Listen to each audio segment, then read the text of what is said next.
Please don't hit me. I'm already hurt," cried little girl. Then the cowboy revealed who he was. The storm hit the rocking W like something angry. Rain came sideways across the pasture, hammering the roof of the farmhouse, bending the tall grass flat, turning the dirt yard into a sheet of dark mud that swallowed bootprints almost as fast as a man could make them. Lightning flickered somewhere far to the west, and a second later, the thunder rolled through the valley like a heavy wagon, crossing a wooden bridge. Caleb Ward stood in the doorway of the farmhouse and listened. He was a big man, broad through the shoulders, with rough hands and a jaw that had not softened in years. His dark hair was threaded with gray at the temples, and the lines around his eyes had been carved there not by laughter, but by wind and loss and long seasons of working the land alone. He was 43 years old, and he felt every year of it tonight. He had been almost asleep when he heard it. A sharp bang, then another. The lower barn door. He had meant to fix that latch 3 days ago and had not gotten to it. He pulled on his coat, lit the lantern, and stepped out into the rain. Before you continue listening, please let me know where in the world are you watching from today. Now back to the story. The mud sucked at his boots with every step. He kept his head down and moved quickly across the yard, the lantern swinging light back and forth across the ground in front of him. The wind tried to tear the flame out twice before he reached the barn door and shouldered it open. Inside, the air smelled of hay and horses and wet earth. Caleb latched the door behind him and lifted the lantern. The horses were not right. Old Jasper, a steady brown gelding who rarely spooked at anything, had his ears pinned back and was shifting his weight from foot to foot in his stall. The bay mare beside him had her head raised high and her eyes showing white at the edges. Caleb stood still and looked around the barn. Then he looked down. There were muddy footprints on the barn floor, small ones, child-sized, pressed into the soft dirt just inside the door and leading toward the ladder at the far end. He crouched and held the lantern lower. Beside the third boot print, a dark spot.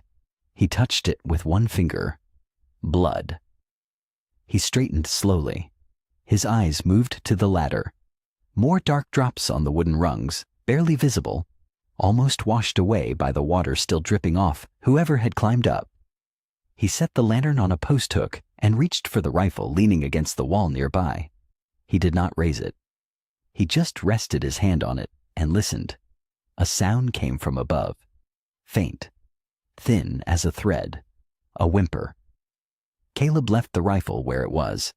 He took the lantern in one hand and climbed the ladder with the other, moving slow and easy, the way he moved around a spooked horse, not rushing, not startling anything.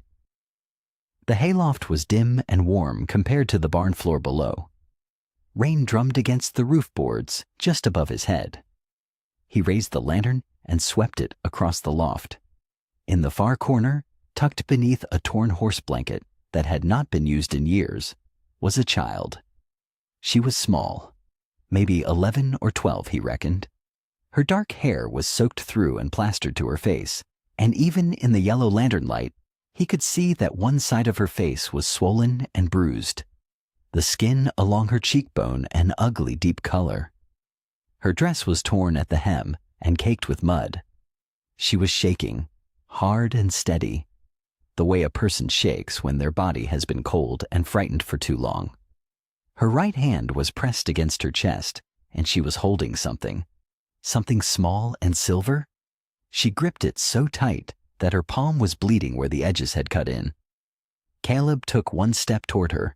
She moved so fast it startled him. She scrambled back against the wall, upsetting a loose pile of hay, and pressed herself into the corner with her arms raised in front of her face. Her whole body was braced, ready for something terrible. Please. Her voice broke apart on the word. Please don't hit me. She was sobbing now, her thin shoulders heaving. I'm already hurt. Caleb stopped moving. He stood completely still in the middle of the hayloft with the lantern hanging from his hand and those words ringing in his ears. Something in his chest clenched hard. He had heard men cry out in pain before. He had heard grown men sob in battle when everything went wrong. But those words, said in a child's voice, from a child who had already raised her arms to protect herself before he had done a single thing, hit him somewhere deep and quiet that he had not expected. He lowered himself slowly. He crouched down so he was no longer standing over her. He set the lantern on the loft floor between them, careful and deliberate, and he opened both of his hands and let her see them. Empty, still. "I'm not going to hit you." His voice came out rougher than he intended, so he pulled it back, steadied it. "Nobody is going to strike you in my barn, you hear me? Not tonight. Not ever." She was still trembling. Her eyes, red and swollen from crying, watched him from above her raised arms. She did not lower them right away. She was measuring him, deciding whether to believe him the way a person decides whether ice will hold their weight. He stayed where he was, crouched low, hands open. Slowly, the arms came down. He let out a breath he had not realized he was holding. "You're safe," he said. It was a simple thing to say. He meant it completely. She was feverish. He could see it now in the dull glaze of her eyes and the high color in her unbruised cheek. She needed warmth. She needed water and probably food and certainly a proper look at whatever was bleeding in her hand. He shrugged off his coat and held it out toward her. She flinched when his arm moved, but she did not pull away again. "It's just a coat," he said quietly. "It's dry. You're not." After a moment, she reached out and took it. He helped her wrap it around her shoulders, and she pulled it tight, like it was something to hold on to. He reached gently for the hand that was bleeding. She let him look. The silver button had pressed 4 small cuts into her palm. He pulled a clean cloth from his back pocket, the one he used to wipe sweat from his face on hard-working days, and wrapped it carefully around her hand. "Can you tell me your name?" he asked. She looked at him for a long moment, like she was deciding whether a name was safe to give. Then she whispered it. "Annie Bell." Caleb went very still. The name moved through him like cold water. Bell. Silas Bell. The banker from town who had shaken his hand over a table of papers 6 years ago and then watched as lawyers and railroad men carved up everything Caleb had built, his water rights, his first homestead, the life he had made with Martha. Martha, who had never recovered after they lost the house and the baby, both in the same bitter winter. Martha, who was buried on the hill behind the new barn with a wooden cross and a handful of dried wildflowers that Caleb replaced every spring because he did not know what else to do. He looked at the child wrapped in his coat. Annie Bell, Silas Bell's daughter. Caleb did not move for a long moment. He just knelt there in the hay with the lantern between them and the rain hammering the roof boards overhead. And he worked very hard to keep his face from showing what was happening inside him. 6 years of anger lived in his chest. 6 years of cold mornings on a smaller piece of land, working twice as hard for half of what he once had. 6 years of visiting a grave on a hill and knowing that the life buried there had been taken from him by men with pens and paper and smiling handshakes. And now one of those men had sent his daughter to Caleb's barn. He must not have hidden it well enough, because Annie saw something in his face. She started to move. She pushed the coat off one shoulder and tried to get her feet under her, scrambling sideways through the hay, her eyes locked on him with fresh terror. "No," he said quickly. "Stay still. You'll hurt yourself worse." "You know my name." Her voice was high and cracked. "You know who I am." "Yes." "Then you know why you hate me." The word landed hard. Hate. Said by a 12-year-old girl as a plain fact, the way a child says the sky is gray or the ground is cold. Like she had heard it applied to herself before and had simply accepted it. Caleb pressed his hands flat against his thighs. "What I know," he said, keeping his voice level, "is that you are sick and bleeding, and it is the middle of the night. That's what I know right now." She had stopped moving, but she was coiled against the wall like she might bolt again.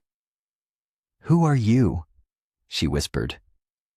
He considered not telling her, but she had given him her name when she did not have to. It seemed only square to return the thing. "Caleb Ward," he said. "This is the Rocking W, what's left of it." Her face changed. The color that fever had put in her cheeks drained away and left her pale beneath the bruising. Her lips parted. She stared at him the way a person stares when a thing they feared has finally shown itself in the open. "My father said your name," she said. It came out barely above a whisper. The night before they came, he said it. Caleb felt something cold move through him. "Your father and I are not on friendly terms." "I know." She swallowed hard. He told me everything he did." Her voice broke apart on the last word, and she pressed the wrapped hand against her mouth for a moment before she could go on. "He said if anything ever happened to him, I was supposed to find you." Caleb stared at her. "That makes no sense." "He said you were the only man he had wronged badly enough to still care about the truth." The sentence sat in the loft between them, like something dropped from a great height. Caleb did not know what to do with it. He turned it over in his mind, and it still made no sense. And yet, something about it rang true in a way he did not want to examine too closely. "Where is your father now?" he asked. Annie's chin trembled. She pressed her lips together and held herself very straight, the way a child holds themselves straight when they are trying not to come apart entirely. "He's dead," she said. "Men came to our house after dark. He put me in the pantry and told me to run." She looked down at her wrapped hand. "I heard them. I heard what they did to him." Caleb's jaw tightened. He studied her face, the swollen eye, the bruise along her jaw, the exhaustion carved into every line of her small body. He had learned long ago how to read whether a person was lying, and what he read in Annie Bell right now was not a lie. It was grief, raw and recent and too heavy for a child her size to carry. "There's a paper," she said quietly, "sewn into my dress. They want it back." He said nothing. He simply reached down and lifted her carefully, one arm beneath her knees and one at her back, and carried her down the ladder. The tack room off the main barn was small, but dry and warmer than the loft. A narrow cot sat against the wall, left over from the years when a ranch hand had stayed on through winter. Caleb laid Annie down on it and went to the old wooden chest in the corner. He lifted the lid. Martha's quilt was folded on top. Blue and cream squares, hand-stitched with a patience Caleb had never possessed himself. He stood there a moment with his hands on it. Then he lifted it out and spread it over Annie without letting himself think too hard about what he was doing. She pulled it up to her chin immediately, the way a child reaches for something warm without even thinking. Her eyes were heavy. The fever was pulling her under. But as Caleb turned to go, her hand shot out and caught his sleeve. He stopped. Her grip was weak, but she held on. Her eyes found his in the dim light, half closed and glassy with heat. "Please," she said. Her voice was almost nothing. "Don't send me back to them." Caleb found a small iron stove in the corner of the tack room, used for cold nights when a sick animal needed watching. He fed it 2 pieces of dry wood from the box beside it and got a flame going. Then he filled a tin basin from the rain barrel just outside the door, held it over the stove until the water warmed, and brought it back to the cot. Annie did not pull away when he cleaned her cuts. She was too tired for that. She just lay still beneath Martha's quilt and watched him with those dark, exhausted eyes while he worked. He was careful. He had cleaned enough wounds on horses and cattle over the years to know that slow and gentle was better than fast and careless. The cut on her palm from the button was shallow, but had bled more than it should have. He wrapped it in a strip of clean cloth from the supply shelf. The bruise under her eye was old enough to have gone purple and yellow at the edges, which meant it had not come from tonight. He did not say anything about that. He just kept working. Afterward, he went to the small shelf above the stove where he kept a few things for long barn nights. A heel of stale bread, a tin of broth he had made 2 days before from the last of a soup bone. He set the broth on the stove to heat and tore the bread into pieces and brought them over. Annie ate without being asked. That told him something. Children who were well cared for tended to wait to be invited. Children who were not tended to eat when food appeared, like they had learned not to trust that it would come twice. He watched the broth warm and thought about things he usually did not let himself think about. He thought about Martha standing at the stove in their old kitchen, the one at the first homestead, the place he had built with his own hands the year they married. She used to hum while she cooked. He could not always remember the tune, but he remembered the sound of it, low and unhurried, like she had all the time in the world. They had believed that first year that they did have all the time in the world. Then came the letters from the land office, then the lawyer from the railroad company with his polished shoes and his patient smile. Then the discovery that the water rights they had signed and filed had somehow, in some office far from the valley, been altered. Their creek, their pasture, their future, all of it transferred to a holding company Caleb had never heard of. By the time he had fought it as far as a man without money could fight it, they had lost. They moved to a smaller piece of ground further up the slope. Martha had not complained. She had not blamed him. But she had never hummed at the stove again, not in the same easy way. And the baby they lost that winter, in a house that was too cold and too small and too full of grief, had taken the last light out of her eyes. She was gone 2 years later. Caleb pulled the broth from the stove before it boiled over. He brought it to Annie, and she wrapped both hands around the tin cup and drank slowly. He thought about riding to town, about putting this whole mess in the sheriff's hands and washing himself clean of it. "I need to fetch the sheriff," he said. Annie went rigid. The cup stopped halfway to her mouth. "He was there," she said. Her voice was flat and certain. "Sheriff Pritchard.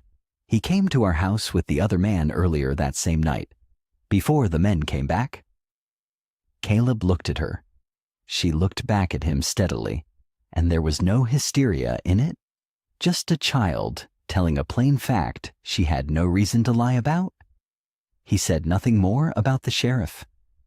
It was perhaps 20 minutes later that he heard hoofbeats in the yard, then a firm knock at the barn door, and a woman's voice he recognized immediately.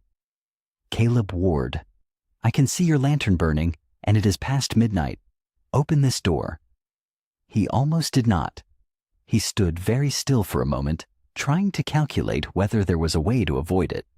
Then Annie coughed, deep and rattling, and the woman outside went quiet for exactly 1 second before her knocking became considerably more insistent. Caleb opened the door. Ruthie Mae Dawson stood in the rain with a shawl pulled over her head and an expression on her face that said she had already decided she was coming inside. She was a compact woman somewhere in her late 50s, with sharp eyes and the kind of calm that came from having outlasted hard things. She had been Martha's closest friend. She was about the only person in the valley who still knocked on Caleb's door without needing a reason. She stepped inside, shook the rain from her shawl, and looked past him immediately. Her eyes found the cot, found the small shape beneath the blue and cream quilt, found the pale, bruised face looking back at her. Ruthie Mae went very still. "Caleb," she said carefully, "is that Silas Bell's girl?" He did not answer right away. "Her name is Annie," he said.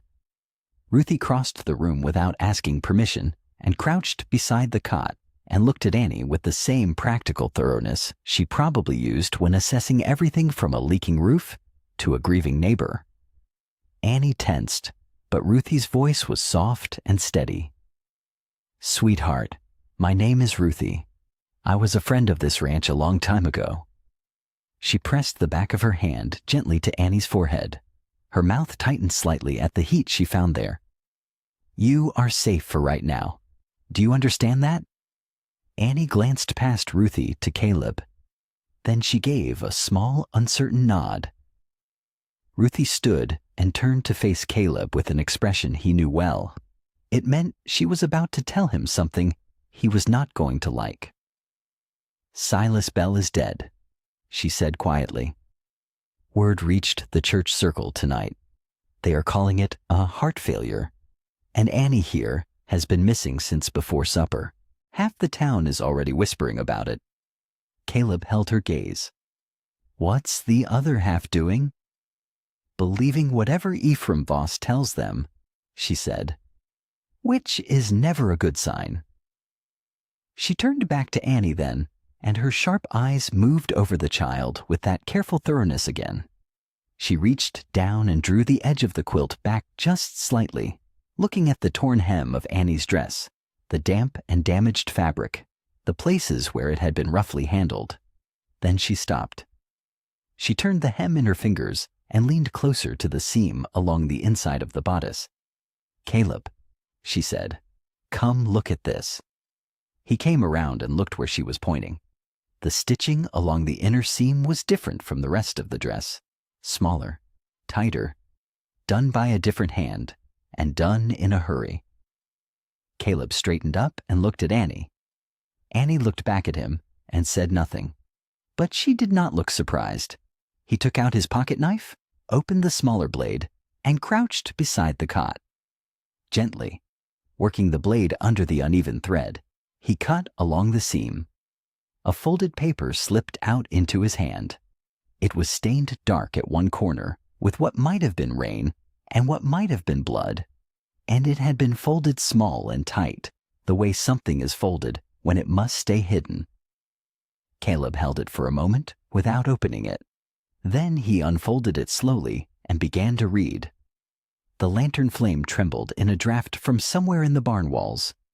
Outside, the storm had not lessened. Rain struck the roof in long sweeping waves, and the horses shifted in their stalls with low, uneasy sounds. Caleb stood near the lantern with the unfolded paper in his hands. Ruthie stood beside him. Annie sat upright on the cot, with Martha's quilt pulled around her shoulders, watching his face the way a child watches an adult when she knows the words being read are about her. He read it silently first, just to himself. Then Ruthie put her hand on his arm, one firm and quiet touch, and he understood what she was asking. He read it aloud. Silas Bell's handwriting was careful and small, the handwriting of a man who had spent his life behind a bank desk. But the words themselves were not careful at all. They were the words of a man who had finally stopped being careful. Silas wrote that Caleb Ward's water right documents had been altered after signing, not before. After.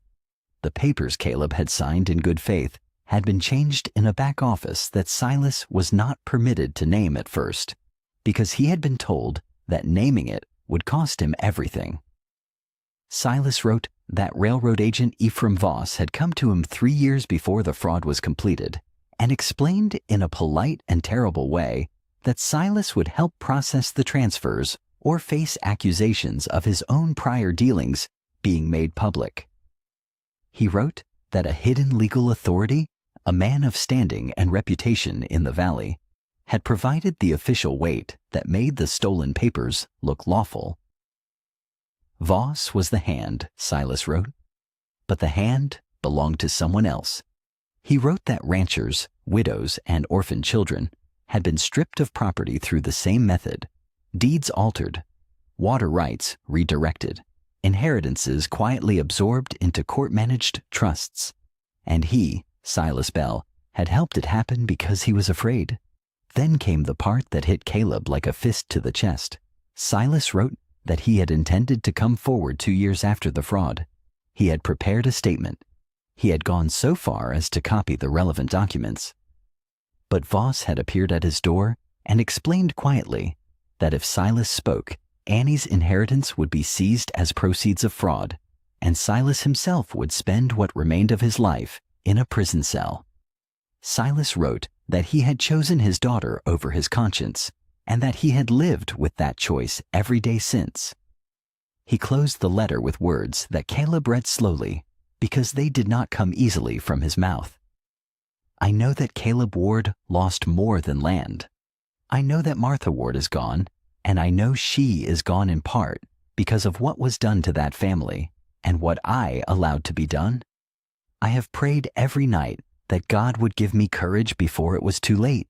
I do not know if this letter reaches him in time to matter, but I want Caleb Ward to know that I am sorry, not because it helps him, but because it is the only true thing I have left to say. The tack room was completely silent when Caleb finished. Even the horses had gone still.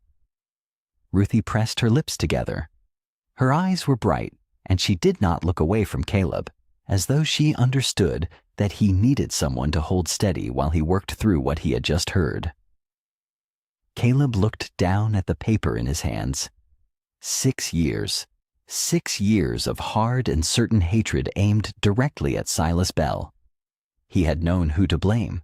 He had known where to put every dark night and every memory of Martha standing too thin and too quiet in their second kitchen that was never really a home. And now Silas Bell was dead, and the paper in Caleb's hands was saying that the man Caleb had hated was not the man who built the trap, only the man who stood inside it and did not fight his way out. That was a different kind of guilty. It did not make Caleb feel better, but it moved the target, and that shook him in a way he had not expected. A small sound came from the cot. Annie had both hands pressed flat against her knees, and her chin was down, and she was crying in the silent way that children cry when they have learned that crying loudly brings consequences. Her shoulders moved in short, tight tremors, and tears ran down her bruised cheeks without her making a single sound. Caleb folded the paper once and set it on the workbench beside him. Then he turned toward her fully and waited, because he did not know yet if she wanted words or just someone who would not leave the room. After a moment, she looked up. "He did it himself," she said. "He sewed it in my dress. He had the paper already written, like he had been keeping it somewhere, and he folded it up fast, and he had me stand still while he used Mama's little sewing kit from the drawer." She stopped and pressed the back of her hand to her mouth. Men were at the front door. We could hear them, and he was sewing as fast as he could, and his hands were shaking. Ruthie made a soft sound and moved to sit on the edge of the cot beside her. Then the door broke, Annie said, and there was shouting. And a man grabbed my father, and my father grabbed at the man and pulled hard, and something came off in his hand. She opened her palm, the one that had bled from clutching the button all night. He pressed it into my hand, and he said, "Run." He said, "Run to Caleb Ward." He said Caleb Ward was the only man he had wronged badly enough to still care about the truth. Caleb picked up the confession from the workbench. His hands were not steady. He folded it again, the way it had been folded before he cut it free, and held it for a moment. Then he looked across the lantern light at Ruthie. "At first light," he said, "I take her to town. We go to the sheriff's office, and I stand in front of whoever will listen, and I put this paper on the table." He glanced down at it once more. "Lawful and public. No hiding, no running. Just the truth read out where people can hear it." Ruthie looked at him for a moment. Then she nodded. "I will stay until dawn," she said. Caleb set the confession carefully inside his shirt, against his chest, where it would stay dry and where no one could take it without going through him. He picked up his rifle from where it leaned against the wall, checked it from habit, and walked to the barn door. He settled into the wooden chair beside it. The storm pressed against the walls. The lantern behind him threw a long shadow across the floor. He sat with his rifle across his knees and his eyes on the door, and he did not sleep. Behind him, Ruthie hummed something very low and soft beside Annie's cot until the child's breathing finally evened out into sleep. Caleb listened to it in the dark. It was not Martha's tune, but it was gentle, and the barn needed something gentle that night. He kept watch until the black sky outside the door began, very slowly, to turn gray. The gray light came slow and cold through the barn slats. Caleb had not moved from his chair by the door. His back ached and his eyes were dry and gritty, but he had not slept and he had not intended to. The confession was still inside his vest, pressed flat against his ribs. Every hour or so through the long night, he had touched it with one hand, just to be sure it was there. Ruthie was already up. She had the small barn stove going and a tin pot of coffee heating over it. She moved quietly, the way women move when there is a child sleeping nearby and they do not want to be the reason it ends. Annie woke just as the sky outside shifted from black to the pale gray of a cold morning after rain. She sat up slowly, blinking. Her swollen eye looked worse in the daylight than it had by lantern light. The bruise had deepened to a dark purple and spread below her cheekbone, but her breathing was steadier and the flush in her face had cooled some. Ruthie brought her a cup of warm water first, then a piece of bread, and sat beside her without making a fuss about it. Caleb stood, rolled his shoulders once, and walked to the center of the barn. He looked at both of them. "Here is how we go," he said. His voice was low and flat, the way it got when he was thinking clearly and not feeling much yet. Ruthie drives the church wagon. Annie stays down in the bed under the blankets, out of sight until we reach the sheriff's office. I ride alongside. He touched his vest once. I walk in. I put the paper on Pritchard's desk, and I say my piece before anyone can interrupt. Public and lawful. Ruthie poured him a cup of coffee and handed it over. And if Pritchard is already in someone's pocket, then we make enough noise that the whole town hears before he can shut us up, Caleb said. Ruthie gave a short nod. That was enough of a plan for her. Annie was watching Caleb from the cot. She had the silver button in her hand again, rolling it between her fingers the way she had done all night. Caleb heard the horses before he saw anything. It was the sound of more than one rider coming up the ranch road at a steady pace, not running, controlled. The kind of approach that meant whoever was coming was not worried about being heard. He set his coffee cup down on the workbench and moved to the barn door. He opened it 2 inches and looked out through the gap. 4 riders came through the front gate of the rocking W. Ephraim Voss was in front, sitting his horse the way he did everything, neat and unhurried, his coat dry and pressed as though the storm of the previous night had not touched him at all. His face was arranged into something that looked like worry, but the eyes above that expression were watching everything and missing nothing. Behind Voss rode Sheriff Lane Pritchard, and behind the sheriff came 2 deputies with their hands resting easy near their belts. Voss called out before he even reached the barn door, "Mr. Ward." His voice was smooth and carried well in the cold morning air. "Nobody here wants trouble. We have only come for the child. There are people very concerned about her welfare." Caleb said nothing. He watched. Voss swung down from his horse and spread his hands in a gesture of openness. "Annie Bell is a grieving girl without her father. She needs proper care, not a barn floor." He tilted his head with something close to sadness on his face. "We have reason to believe she may have been brought here against her will. Given your history with Silas Bell, well, you understand why people have questions?" Sheriff Pritchard dismounted and reached into his coat. He pulled out a folded document and held it up. "Caleb Ward," Pritchard said, and his voice was not cruel, only tight. "I have a warrant here signed by Judge Hiram Tully. Kidnapping charges." Caleb felt the words land in his chest like a stone dropped into cold water. Behind him, Annie made a small, sharp sound. She had come to the barn door without Caleb hearing her. She was standing at his elbow now, looking through the gap he had made, and she had seen Voss. The sound that came out of her was not a scream at first. It was the sound a person makes when they see the thing they most feared walk right up to the door they thought was safe. Then it became a scream, short and strangled, and she stumbled backward and pressed herself against Caleb's back with both hands gripping the back of his vest. "Not him," she said. "Please, not him."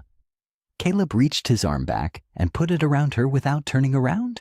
He kept his eyes on Voss. Voss had heard the scream. His expression shifted for just a moment, something quick and calculating, moving behind the sorrow he was performing. Then the sorrow came back. "You hear that, Sheriff?" Voss said quietly. "She's frightened. The man has her frightened." Caleb's jaw tightened. He turned his head and spoke in a low voice to Ruthie, who had come up silently behind them both. "Side door," he said. "Right now. Take her." Ruthie did not ask questions. She put her hands on Annie's shoulders and began moving her toward the far end of the barn. Caleb stepped out through the main door and pulled it nearly shut behind him. He needed a few seconds, just enough.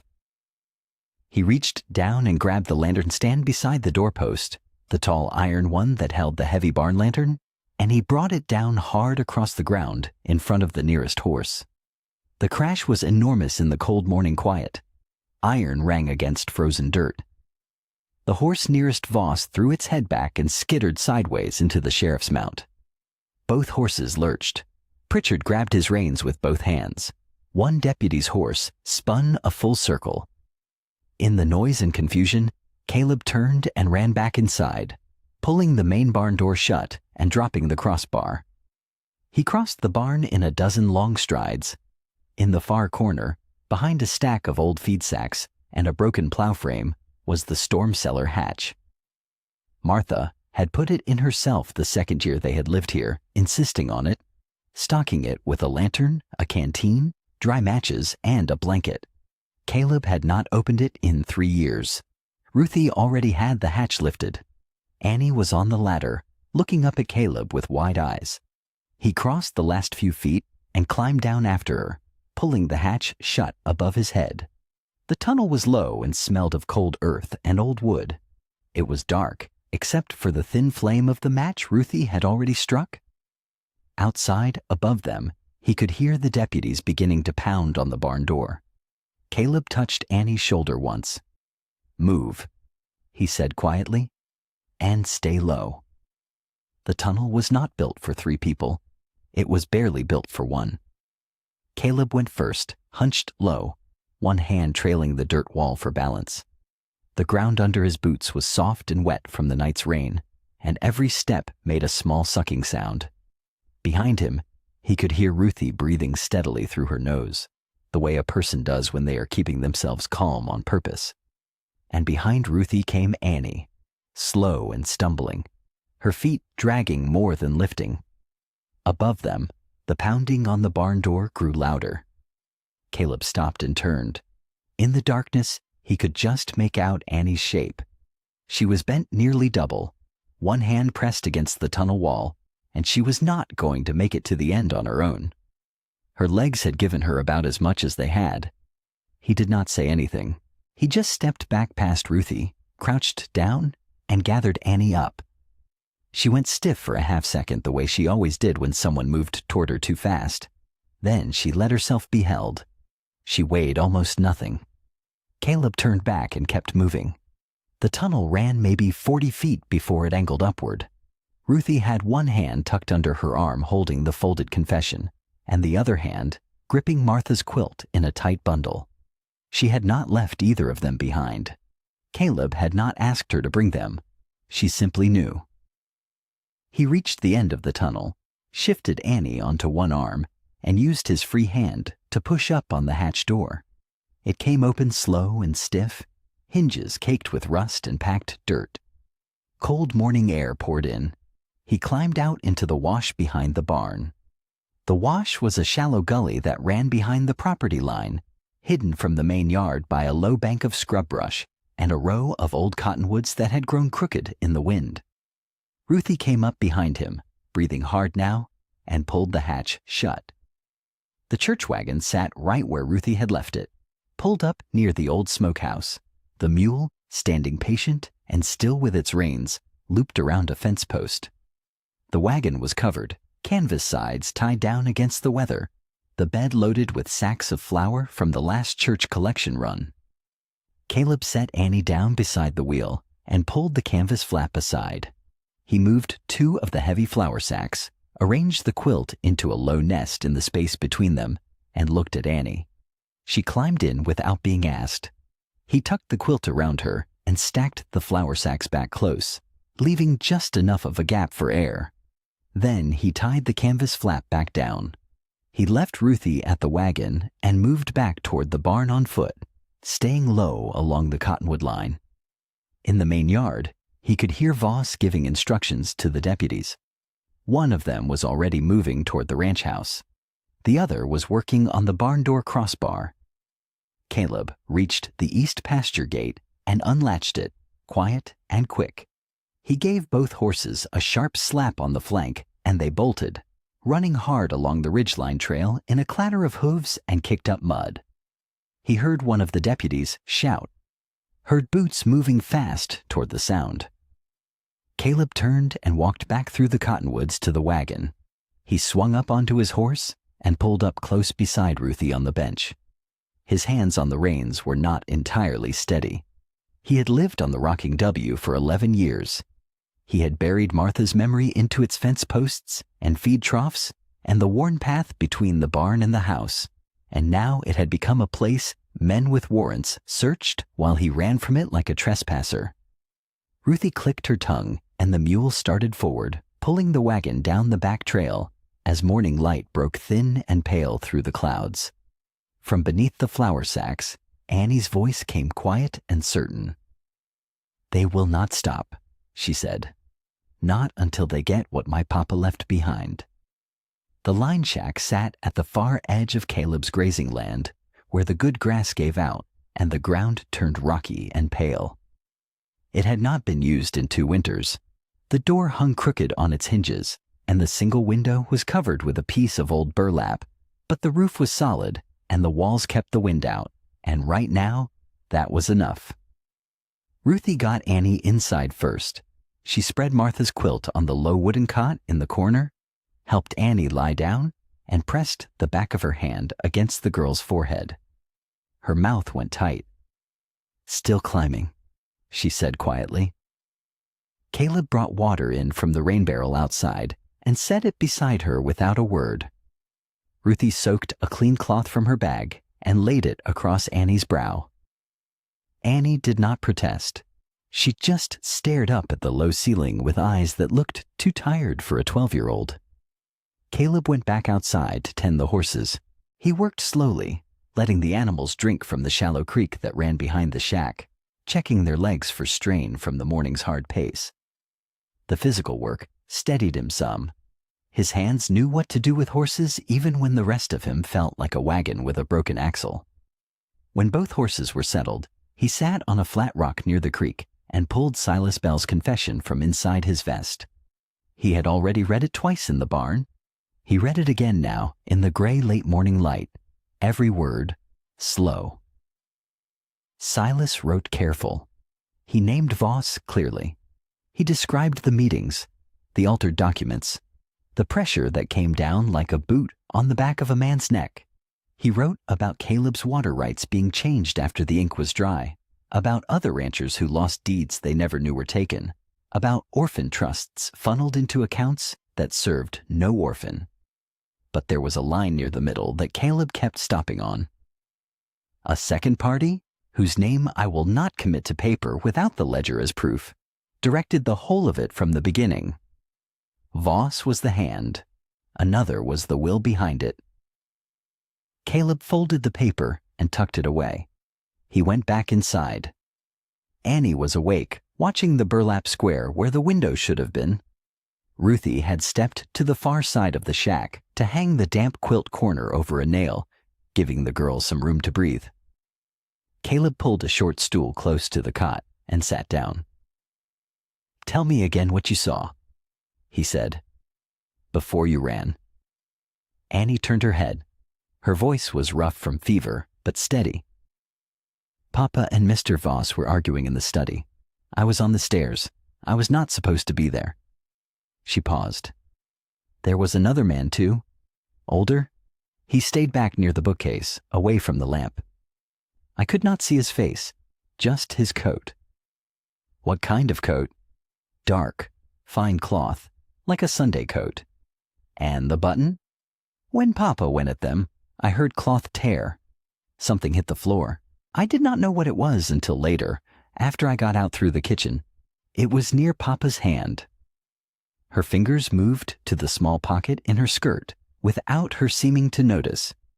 "I took it because I thought it mattered." Caleb nodded slowly. Voss was well dressed, a polished man. The button fit everything he already believed. Ruthie came up behind him and spoke low near his shoulder. "Be careful your hate does not do your thinking for you, Caleb. Hatred has a way of making even truth look small." He did not answer her. He stared at his own boots for a moment, jaw set. Because the honest problem was not whether he believed Annie. He did believe her. The problem was something harder and quieter than that. Every hour he spent shielding this child felt like a step away from Martha and a step toward forgiving the man who helped kill her. He did not know yet if he was strong enough to do both. He stood, moved to the cot, and crouched down so he was level with Annie's eyes. "I will not hand you over to those men," he said. "You have my word on it." Annie studied his face for a moment, the way a person does when they have been lied to enough times that a promise needs to be inspected before it can be trusted. Then she gave a small nod. Caleb straightened and moved to the door. He pushed it open an inch and looked out across the rocky ground toward the far ridge. A rider sat motionless up on the crest, dark against the pale sky, just watching. Caleb stood at the door for 3 full seconds, watching the rider on the ridge. The man did not move, just sat there on his horse like a fence post, looking down toward the shack, too far for a clean shot, close enough to confirm they had been followed. Caleb pulled the door shut and turned. "Ruthie." His voice was flat and quiet. "Keep her still. Keep her quiet.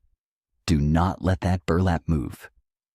Ruthie did not ask questions. She simply nodded and pulled her chair closer to Annie's cot. Caleb slipped out the back, took both horses by their bridles, and walked them into the shallow creek that ran behind the shack. The water was cold and clear, and no more than knee-deep on the animals. He walked them upstream a good ways, letting the current wash away every hoofprint, every disturbed stone, every trace of which direction they had come from.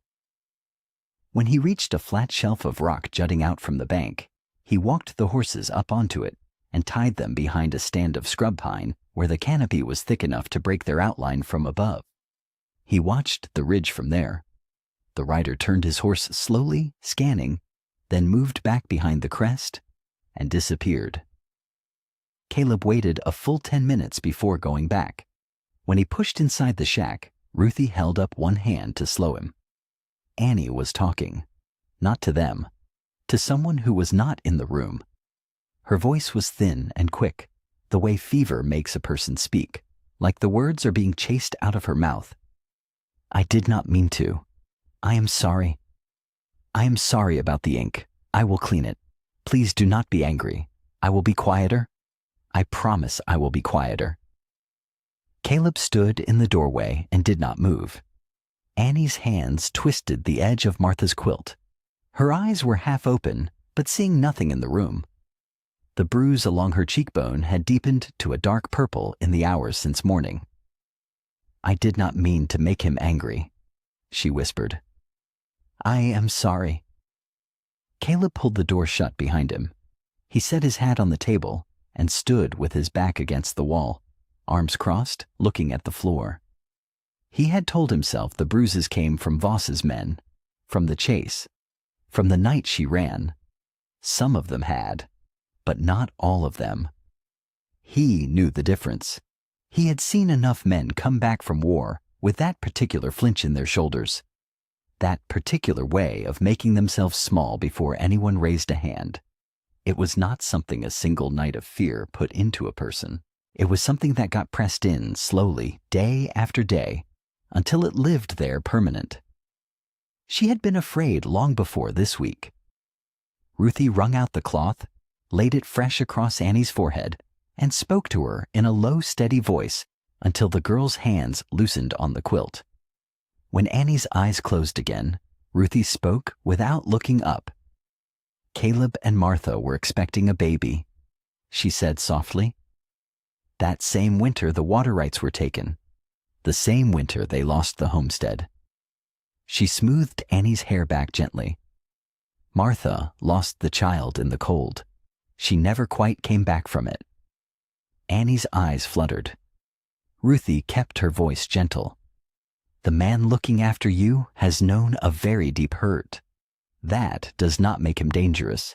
It makes him someone who understands what it costs to lose something that can never be replaced. Caleb's jaw went tight. He pushed off the wall.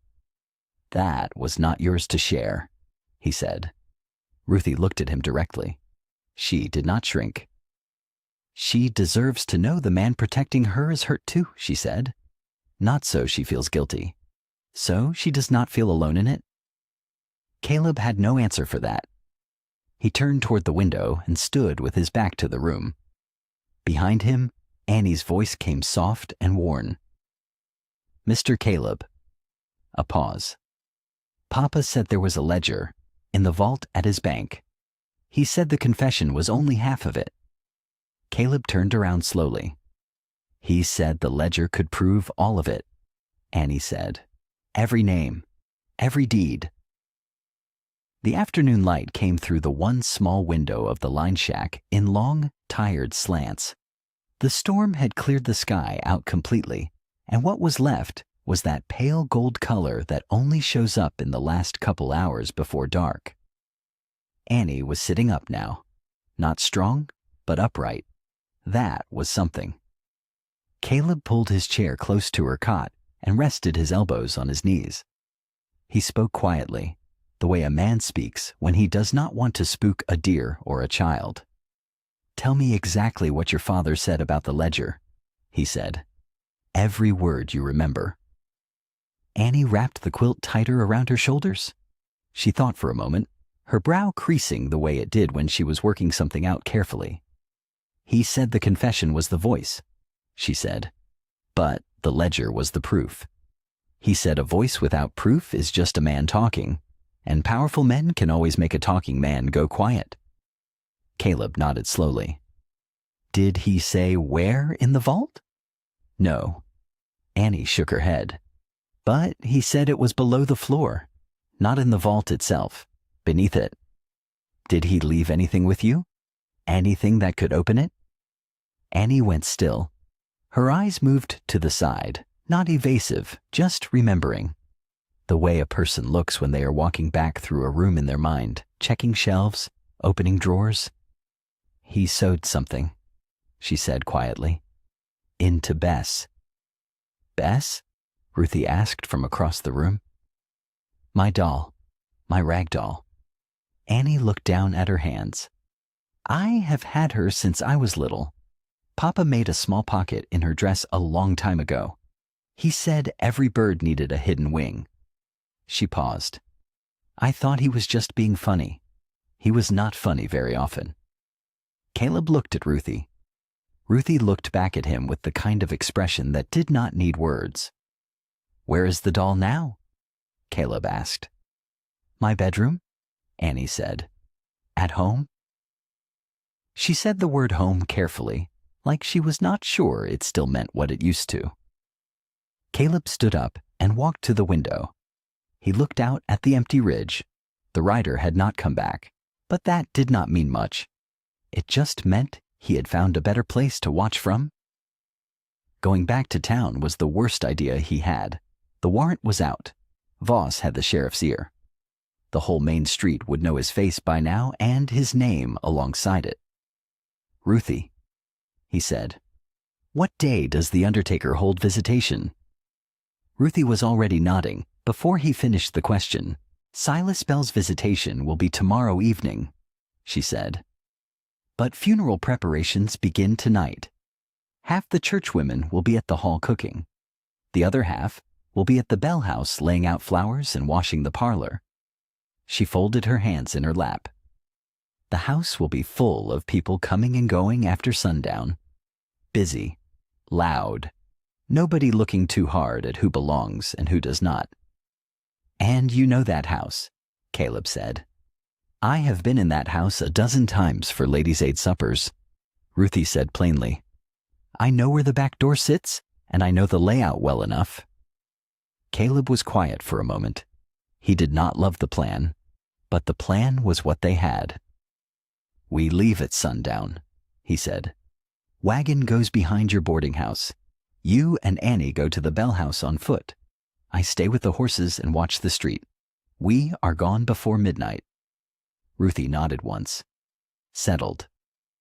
Caleb went to her trunk in the corner and lifted the lid. He found a clean wool shawl near the top, dark blue, plain enough to blend. He brought it to Annie and held it out. She took it carefully and pulled it around her small shoulders. Then she looked up at him. "Do you hate me?" she asked. Just like that. No let up. The way a child asks the thing they have been holding the whole time. Caleb looked at her for a long moment. "I hate what was done," he said. "That is not the same as hating you." The church bell rang once as Ruthie turned the wagon down the back lane behind the feed store. One long low toll, then silence, then another. It was the kind of bell that did not call people to worship. It called them to grief. Caleb rode behind the wagon at a distance, keeping to the shadow side of the lane where the cottonwoods crowded close together. He watched every doorway, every lit window, every man standing too still on a corner. There were 3 of them near the sheriff's office, Voss's men. They were not deputies, not officially, but they wore that particular look of men who had been told they could do what they liked as long as they did it quietly. They talked to each other in low voices and passed a tin cup between them. Caleb kept his hat brim down and his pace even. On the post beside the mercantile, a paper had been tacked up. He could not read it from horseback in the dark, but he knew what it said. He had seen enough of them in his time.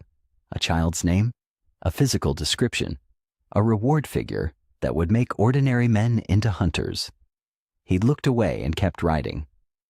Ruthie pulled the wagon around behind her boarding house and stopped near the back gate. The kitchen light was burning low inside. She helped Annie down from the wagon bed, one hand firm and steady at the girl's elbow, and moved her quickly through the back door. Caleb tied his horse to the fence post and followed. Inside, Ruthie's kitchen smelled of cold coffee and dried herbs hanging from the rafters. She sat Annie on the bench near the stove and pressed a hand to her forehead. "Still warm," Ruthie murmured, "but not like this morning." She opened the trunk near the back wall and pulled out an old coat. It was dark brown, worn through at one elbow, the kind of coat a hired man might wear. She handed it to Caleb without a word. He pulled off his own coat and shrugged into the old one. It was tight across the shoulders. He did not complain. Annie stood up. "I am going with you," she said. "You will not find the loose board without me." Caleb started to say no. Then he looked at her face. It was pale and set, the face of someone who has already decided and is only waiting for the argument to finish. "Stay close," he said. "Do not speak unless I ask you something."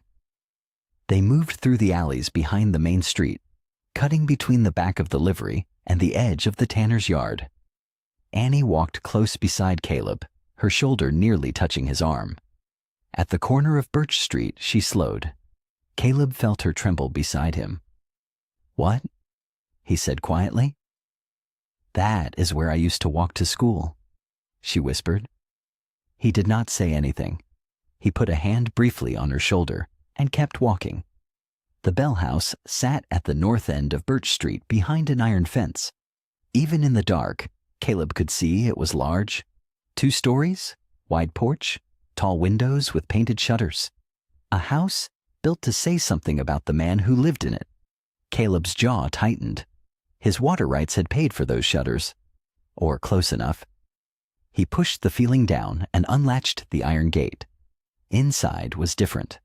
The front parlor window was dark, but through the side window, Caleb could see the shapes of broken things. A chair on its side. The desk lamp knocked to the floor. He moved to the side door, found it unlocked, and pushed it open slowly. The study was worse up close.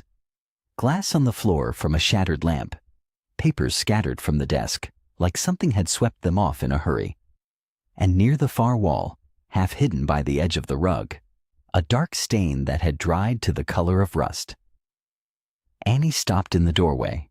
She stared at that stain for only a second. Then she turned away and moved toward the staircase. "Come on," she said quietly. Her bedroom was small for such a large house. A narrow bed, a wooden chair, a shelf with 2 books on it. Nothing soft. Nothing that looked like it had been chosen for a child. Annie went straight to the wall beside the window. She pressed her fingers along the baseboard, feeling for something. She found it quickly, a board that shifted slightly under her hand. She worked her fingers into the gap and pulled. The board came loose with a dry crack.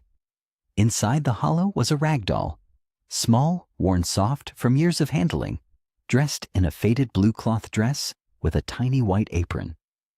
Annie pulled it out and held it for just a moment against her chest. Then she held it out to Caleb. He took out his knife and cut carefully along the doll's side seam. Inside the cloth body, tucked beneath a small square of folded cloth, were 2 things: a tiny brass key and a folded piece of paper. Caleb held the key up in the dim light, small, flat, with a square head, the kind cut for a strongbox or a hidden floor latch. He unfolded the paper. The handwriting was shaky, but clear. "My little bird. I am sorry I was not the father you deserved. I was afraid for so long that I forgot what a man is supposed to be. I did wrong things. I let wrong things happen. I told myself I was protecting you, but I was protecting myself. I am not asking you to forgive me. I am asking you to trust Caleb Ward. I know what I did to him. I know he has every reason to turn you away, but he is the only man I wronged badly enough to still care about the truth. Find him. Show him everything. He will do right by you. I believe that now. I am sorry I found my courage so late. Papa." Annie stood very still. Caleb folded the letter once, carefully, and held it out to her. Annie took the letter from Caleb's hands. She read it slowly. Her lips moved a little on the words, like a child making sure she understood each one. When she reached the end, she read it again. Then she sat down on the edge of the narrow bed and cried. Not the frightened crying Caleb had heard in the hayloft, not the feverish, half-conscious sobbing from the line shack. This was something quieter and deeper, the kind of crying that comes when a person finally stops running long enough to feel what they have lost. Caleb stood near the door and said nothing. He looked at the floor. He looked at the window. He checked the hallway with one eye and came back. "We need to move," he said, his voice low but not unkind. Annie nodded. She wiped her face with the back of her hand and stood. Then she stopped. "1 minute," she said. "Please." Caleb opened his mouth, closed it, gave a short nod. Annie moved slowly around the room. She touched the shelf where her 2 books sat. She ran her finger along the spine of the smaller one, a child's Bible with a cracked cover, the leather worn pale along the edges from handling. She straightened it against the wall as if someone would care later that it was straight. She picked up the hairbrush from the top of the dresser. It was a plain wooden brush, one bristle section cracked through, the handle rubbed smooth from years of use. She held it for a moment, then set it back down gently. Caleb's eyes moved to the doorframe. Marks. Small pencil marks, one above the other, climbing the white painted wood from about knee height to just past the middle. Dates written beside each one in careful handwriting, the same handwriting as the confession, the same handwriting as the letter in Annie's hands. Annie March, Annie March, Annie March. Year after year, the same word, the same month, the lines creeping upward. Caleb stared at those marks for a long moment. He thought about a man who had altered documents and destroyed a family. A man who had let cowardice rot into cruelty. A man who had stood in this very doorframe once a year, every year, and measured his daughter's height with a pencil and written her name beside the mark. He did not know what to do with that. It did not make Silas Bell innocent. It did not give Martha back, or the child they had lost, or the 6 years of bitterness that had settled into Caleb's bones like cold in winter. But it made Silas Bell a person, not a villain in a story, a frightened, failing, sometimes loving person who had done terrible things and known it. Caleb looked away from the marks. "All right," he said quietly. "Time to go." They moved into the hallway and started toward the stairs. Then Caleb heard it, the side door, the same one they had come through. Voices. He grabbed Annie's arm and pulled her back into the bedroom. He pushed the wardrobe door open, guided Annie inside, and stepped in after her, pulling the door nearly shut. Through the narrow gap, he watched the hallway. 2 men came up the stairs, heavy boots, slow, purposeful steps. One held a lantern. "Check the girl's room," the first one said. "Voss wants the doll and anything else Belle left for her." "What if there's nothing here?" "Then we keep looking." The second man stopped at the top of the stairs and lowered his voice. "The judge is losing patience. Voss said so himself this morning. That ledger needs to be in hand before Belle's funeral crowd starts asking questions." The first man grunted. "Then let's be quick about it." Caleb pressed his back against the wardrobe wall. He felt Annie's hand find his arm in the dark and grip it tight. He kept perfectly still. The men moved through the hallway and entered the room across the hall. Caleb leaned down close to Annie's ear. "Laundry porch," he breathed. "Now." They slipped out of the wardrobe, crossed the bedroom into 4 quiet steps, and went out the back window onto the narrow porch roof. Caleb lowered Annie first, then dropped silently beside her into the dark yard below. Behind them, inside the house, the men's boots thudded across the floor above Annie's empty room. Caleb pressed the brass key and both letters tight against his chest and moved into the shadows. Someone above Voss was running this. Someone with enough reach to make a judge sign warrants, enough patience to wait on a ledger, and enough power to make men speak his title like a warning. Caleb did not yet know the name, but he knew now that the enemy was bigger than Ephraim Voss. Ruthie was waiting at the back door of the boarding house when Caleb and Annie came through the yard gate.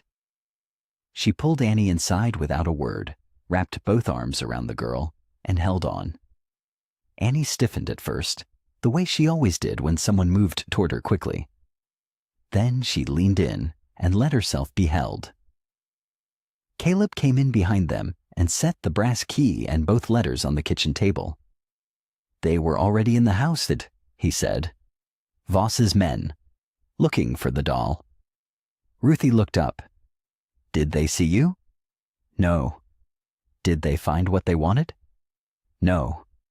Caleb picked up the key. "Because we found it first." Ruthie straightened and looked at the key in his hand. Her expression was calm, but her eyes were sharp. She had the look of a woman who had already thought 3 steps ahead while he was still catching his breath. "Then you cannot wait until morning," she said. "I know it." "The vault." Annie said from the chair near the stove. Her voice was thin but steady. My father said the ledger was in the vault, behind the bottom cabinet shelf. Ruthie moved to the sideboard and pulled open the bottom drawer. She reached to the very back and brought out a heavy iron ring with 4 old keys hanging from it. She set them on the table beside the brass key. My Harold repaired that building twice, she said. The roof and then the back stair. They gave him a key ring and forgot to ask for it back when he passed. She touched the largest key on the ring. This one opens the rear service door. The cleaning women used it before Silas hired a different company. Caleb picked up the ring and turned it over in his hand. The keys were cold and a little rusted, but solid. You are not coming with us, he said. Ruthie put on her coat. Caleb looked at her. Annie needs 2 sets of eyes, Ruthie said simply. And you need someone who knows which floorboard creaks. The Bell Bank sat on the far end of Main Street, sandwiched between a feed store and a surveyor's office. At this hour, the street was empty. The church bell had finished its evening toll long ago. The only light came from the sheriff's office 2 blocks north, a dim yellow square in the dark. They came in through the alley behind the building. Ruthie's key turned in the rear door with only a soft scrape of metal. Inside, the air smelled of paper, dust, and lamp oil. Caleb moved carefully. He kept the lantern low and shielded with his hand. Ruthie guided them past a narrow hall and 2 storage rooms into the main vault chamber at the building's center. The vault cabinet was iron, bolted to the back wall. Caleb pressed the brass key into the lock and turned it. The latch released with a quiet click. He pulled the cabinet door open and crouched low. The bottom shelf held stacked ledger folders and a row of deed envelopes tied with string. He pressed his palm against the floor panel beneath the shelf. It gave slightly, just a fraction, rocking on one side like a loose tooth. Caleb took out his pocket knife, slid the blade into the gap, and pried the panel up. Beneath it was a flat metal box, no bigger than a family Bible. He lifted it out and set it on the floor. The latch was not locked. Inside was a ledger, the pages filled with tight, careful columns of names, dates, property descriptions, dollar amounts, and notations in 2 different handwriting styles. Caleb turned pages slowly, while Ruthie held the lantern close. He found his own name before he was halfway through. Rocking W Ranch, water rights transfer. Ward, Caleb J. Documentation alteration confirmed. Payment rendered to E. Voss. His jaw tightened. He turned more pages. Orphan trusts, names of children he did not recognize. Inheritance amounts with dates and a single notation beside each one. Transfer pending. Court authority, H. Tully. Then he found Annie's name. Bell, Annie M. Inheritance Trust. Transfer authorized upon death of S. Bell. Receiving authority, H. Tully. Annie had been leaning over his shoulder. She read it without a sound. Caleb felt her go very still beside him. He closed the ledger and reached for the lantern. Then he heard footsteps outside in the front room. Caleb blew the lantern out. The darkness dropped over them like a heavy cloth. He found Annie's shoulder with one hand and Ruthie's arm with the other. Slowly, without a sound, he pulled them both behind the vault door and pressed them flat against the cold iron. Through the gap at the door's edge, a thin line of light swept across the floor of the outer room. Then a voice, low, even, and familiar. She hasn't been seen near the bank? Sheriff Pritchard. A second voice answered, smooth and careful, like a man who never wasted words. Not yet, but Ward is not a foolish man. Voss. Caleb did not breathe. He stood flat against the back of the vault door with Annie pressed against his ribs and Ruthie just behind his shoulder. The metal was cold through his shirt. The darkness inside the vault was total. Through the narrow gap at the door's edge, the lantern light from the outer room shifted and swept. Ward has been one step ahead since yesterday morning. Voss said. His voice was steady, almost admiring, the way a man talks about a problem he intends to solve. That tells me he has help. Someone who knows this town. Could be anyone, Pritchard said. He sounded tired. Half the valley has some gripe with how things have gone. Half the valley does not have Silas Bell's daughter. A pause. Boots moved across the wooden floor. Caleb counted the steps. 4, maybe 5, moving toward the front windows. The judge wants this settled quietly, Voss continued. No open hearing, no outside inquiry. If Ward gets that ledger in front of the wrong people, we will spend the rest of the year untangling what should have stayed buried. You think it is really here? Pritchard asked. I think Silas was not clever enough to move it far. A drawer opened, papers shuffled.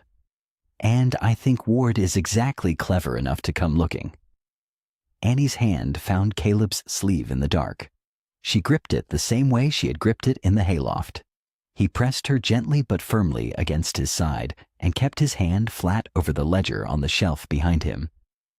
He could feel the girl trembling, not crying, just trembling, holding everything in with everything she had. The light moved again. Closer. Caleb pulled Annie 1 inch deeper into the shadow and waited. Then Pritchard spoke again. I did not sign on to hunt a child across the county, Voss. The words hung there. Voss let them hang for a moment before he answered. You signed on to uphold the law of this county. Judge Tully is the law of this county. That is the beginning and end of it.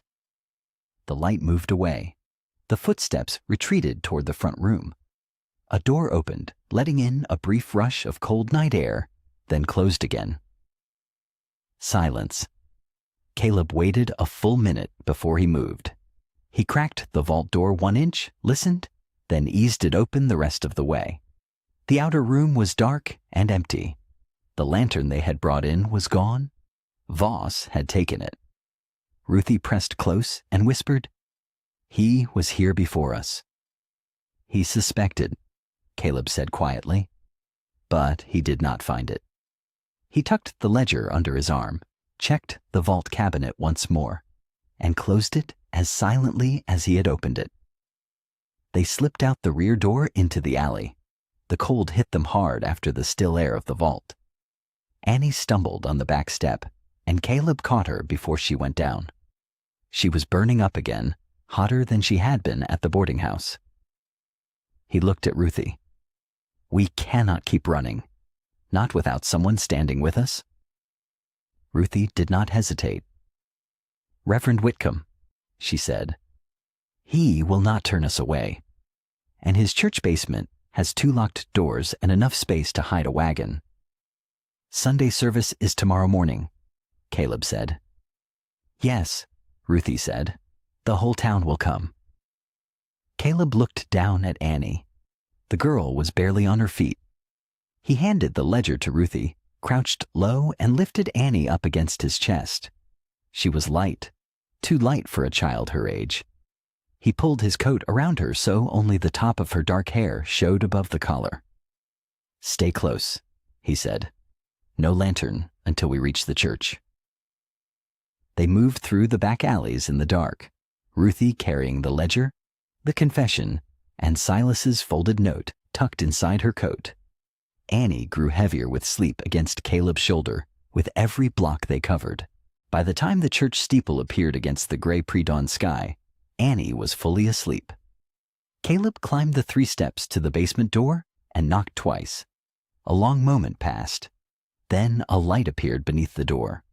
The latch turned, and Reverend Amos Whitcomb stood in the opening in his nightshirt and heavy wool socks, holding a candle. His white hair was rumpled from sleep.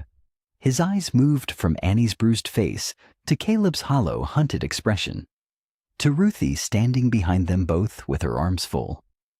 He stepped back and held the door open wide. He did not ask for proof. He did not ask for explanation. He simply said, Come in out of the dark. Dawn came in thin and pale through the narrow basement windows. Reverend Whitcomb, sat at the long wooden table with Silas Bell's confession spread open before him. He read it slowly, the way a man reads something he wishes were not true. His lips moved on certain lines. When he reached the final paragraph, the one where Silas asked forgiveness and said he had prayed every night over Martha Ward's death, the Reverend set the paper down and pressed both hands flat against the table. His shoulders shook once. Then he wept, quietly, without apology, the way old men weep when grief and shame arrive at the same moment. Caleb stood at the far end of the table and said nothing. He understood that kind of crying. He had done some of it himself, alone in the dark of the rocking W, in the years after Martha was gone. Ruthie came in from the church kitchen, carrying a tin coffee pot and 4 cups. She set them down, poured without being asked, and rested one hand briefly on the Reverend's shoulder as she passed. The ledger lay open across the center of the table. Caleb had separated the pages carefully, laying them out side by side so the names and figures were easy to read. Water rights, deed transfers, orphan trust accounts, a column of payments made out to Ephraim Voss, and beside each entry, a signature authorizing the transfer. The same signature, over and over. Caleb had stared at that signature for a long time without fully understanding what it meant. He was not yet ready to say the name out loud. By mid-morning, Ruthie had slipped out and come back with 3 others. The first was Hector Brann, a wide-shouldered rancher in his 60s with a gray beard and a permanent squint from years of working in bright sun. He had lost his Upper Creek water rights 4 years ago through a court ruling he never fully understood. He sat down at the table, pulled the ledger close, and found his own name inside of 2 minutes. His jaw went tight. "There it is," he said. "Right there. They moved my water to the railroad parcel and wrote it up like I agreed to it." He looked at Caleb. "I never agreed to anything." The second was a widow named Clara Pence. She was thin and straight-backed, dressed in black that had faded to dark gray from washing. Her son had died 3 years ago, leaving behind a small property and a modest savings account meant for his 2 children. The money had been placed into a court-managed trust. The children had seen almost none of it. Clara found her grandchildren's names in the ledger inside of a minute. Her face went completely still. "I asked the judge about this twice," she said. "He told me the trust was being managed properly." The third was Margaret Hollis, a former schoolteacher who now helped with church records. She wore spectacles and carried a small notebook she had brought from habit. She leaned over the ledger pages without sitting down and moved her finger along the columns. "I remember these children," she said, her voice low. "I taught 3 of them. I always wondered why their situations never improved." She straightened up and looked at Reverend Whitcomb. Someone was taking money meant for orphan children and recording it as administrative costs. The Reverend had stopped weeping by then. His face had settled into something harder and quieter. On the bench along the far wall, Annie slept beneath Martha's quilt. She had not moved since Caleb laid her down just before dawn.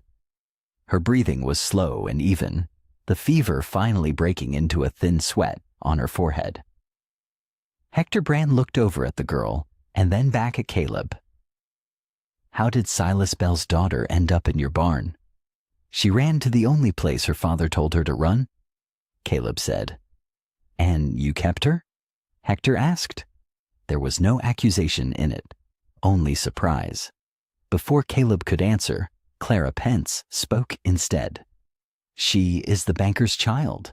Some folks in this town will say she knew what her father was doing." Caleb set his coffee cup down. He turned and looked at the sleeping girl, at the bruise still yellow along her cheekbone, at the small hand curled beneath her chin. "She is 12 years old," he said. "She ran through a rainstorm with a fever and men on her heels because her father shoved a confession into her dress and told her to find the one man he had wronged badly enough to care about the truth." He looked back at Clara. "She did not steal those water rights. She did not alter those deeds. She did not take your grandchildren's money. The room was quiet. She is not her father's debt, Caleb said. From the bench by the wall, Annie's eyes opened. She had not been fully asleep for the last few minutes. She had lain still, listening without meaning to, expecting the voices to say what she had expected people to say all her life. That she was a burden. That she was an embarrassment. That she was a problem to be managed. She had not expected what she heard. She looked at Caleb across the room. He had not seen her wake yet. He was still facing the others, his back straight, his voice settled and sure.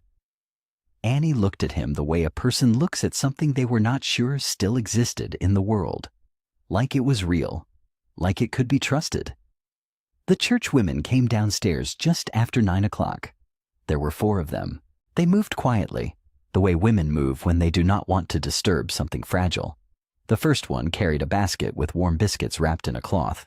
The second carried a tin pitcher of clean water and a small bar of white soap. The third carried a neatly folded dress, pale blue with white buttons, clean and pressed. The fourth carried a little wooden comb and a strip of ribbon. They had heard about Annie through Ruthie. That was all they needed. Annie sat up on the bench when they came in, pulling Martha's quilt up to her chin, the way she always pulled things close when strangers appeared. Her eyes went wide and watchful. She looked at their hands first, the way she always looked at hands, checking. Their hands were full of gentle things. The woman with the basket set it down in front of Annie and opened the cloth. The smell of warm bread filled the basement. She smiled without saying anything grand or complicated.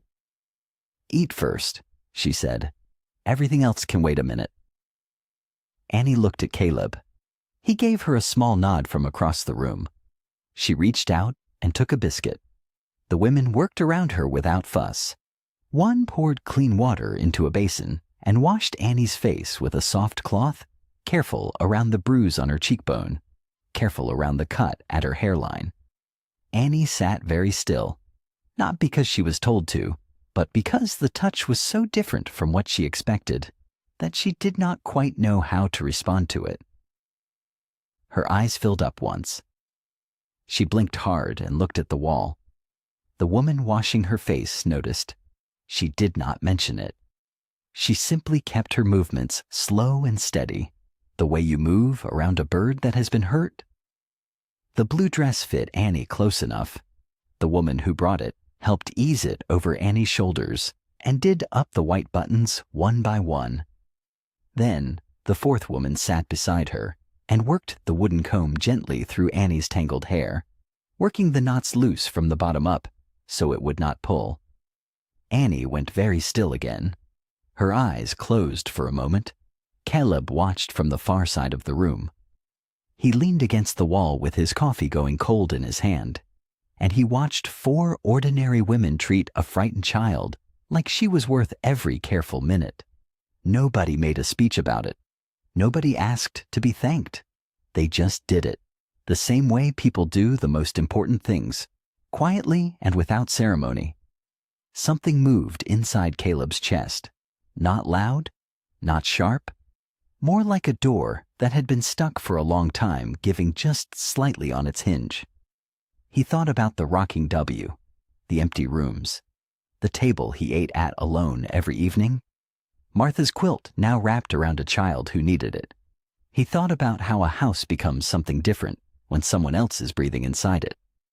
He looked away before anyone saw his face. Ruthie appeared at his elbow. She had the ledger tucked under her arm, wrapped in brown paper. "When Reverend Whitcomb calls for testimony," she said quietly, "you speak plain and you speak slow.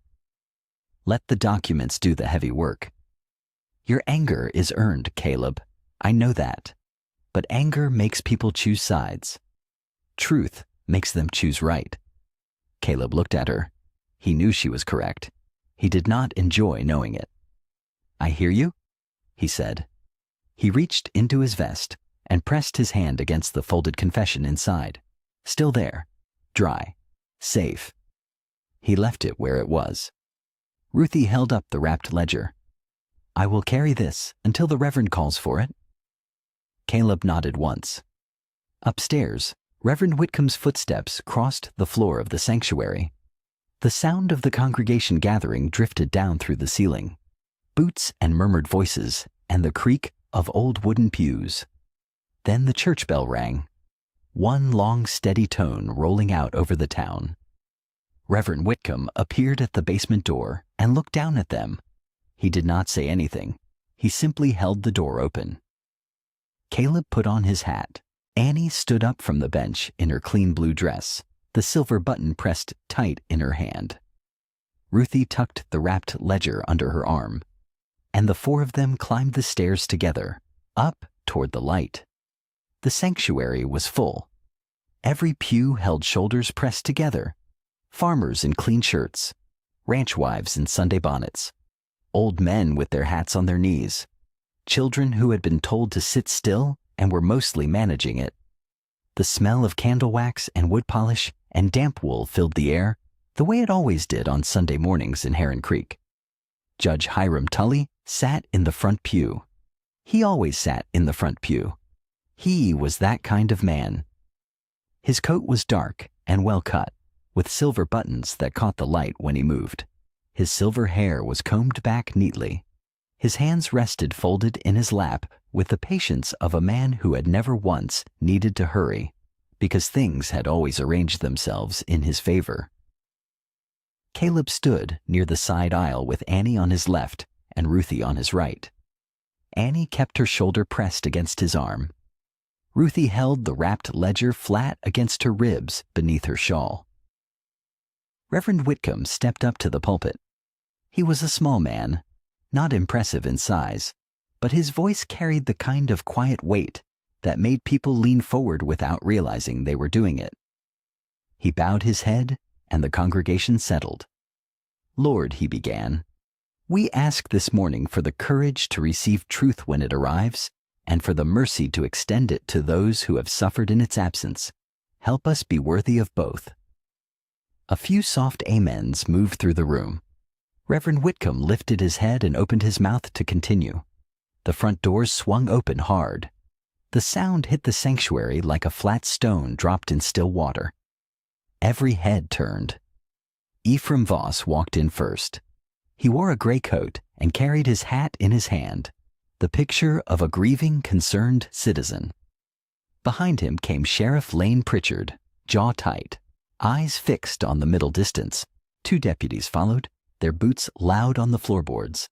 Voss did not wait to be recognized. He walked straight up the center aisle with the easy confidence of a man who had rehearsed this.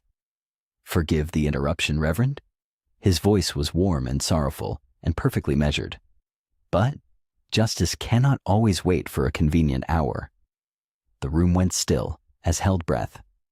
Voss turned to face the congregation. He looked at Caleb the way a man looks at something he has already decided about. Caleb Ward abducted this child from her home the night her father died. He let that sit for a moment. And I believe he had a hand in Silas Bell's death as well. A sound moved through the crowd. Boots shifting. A woman whispering to her husband. Voss reached into his coat and drew out a folded paper. He held it up so the room could see it. "This is a sworn statement, signed by Silas Bell himself, written 3 days before his death. In it, Silas names Caleb Ward as a man who threatened his life over the water rights dispute. A man with 6 years of hatred and reason enough to act on it." He lowered the paper slowly. "The confession Caleb is carrying was forged. The ledger is stolen property. And that child has been used as a shield for a bitter man's revenge." Caleb felt the room shift. He could feel it the way you feel weather changing, something invisible tilting the wrong direction. He looked at the faces around him. Doubt, uncertainty, the natural human pull toward the official story, the one with the document attached. Annie pressed closer to his side. Sheriff Pritchard moved up the aisle toward Caleb, his expression pained but resolute. "Caleb Ward," he said quietly, "I need you to come with me." Annie grabbed Caleb's sleeve with both hands. "No," she said. Her voice cracked. "No, please." Caleb did not fight. He stood straight and let the sheriff take his arm, because fighting in that church in front of those people would have proved every word Voss just said. The deputies moved Annie back from him. She was crying now, reaching for him as he was walked forward up the aisle toward the door. They passed the front pew. Sunlight pushed through the side window and fell across Judge Tully's chest. The judge sat perfectly still, watching Caleb pass with calm, dignified eyes and a small, patient expression that said nothing at all. Annie's gaze dropped to his coat. 4 silver buttons on the right side, 1 on the left side near the lapel, and 1 gap, a small, clean gap where a button should have been. Annie looked down at her palm. The silver button she had carried since her father's murder sat in the center of her hand, round, smooth, with a small raised edge around the rim, exactly like the remaining buttons on Judge Tully's coat. It was not Voss's button. It had never been Voss's button. Annie's mouth opened. The words were right there, sitting on the back of her tongue, ready to come out. She pushed forward toward the front pew, button clutched in her fist. "It's his," she said. Her voice shook, but it was loud enough. "The button. It belongs to Judge Tully. He was there. He was in my father's house." A few heads turned toward her. A woman near the middle pew leaned forward. A rancher near the back wall straightened up. Judge Tully did not flinch. He rose slowly from the front pew, the way a man rises when he has all the time in the world. He smoothed the front of his coat with one hand and turned to face the congregation with an expression that was soft and deeply sad. "This poor child," he said. His voice was gentle, almost tender. "She has endured a terrible few days.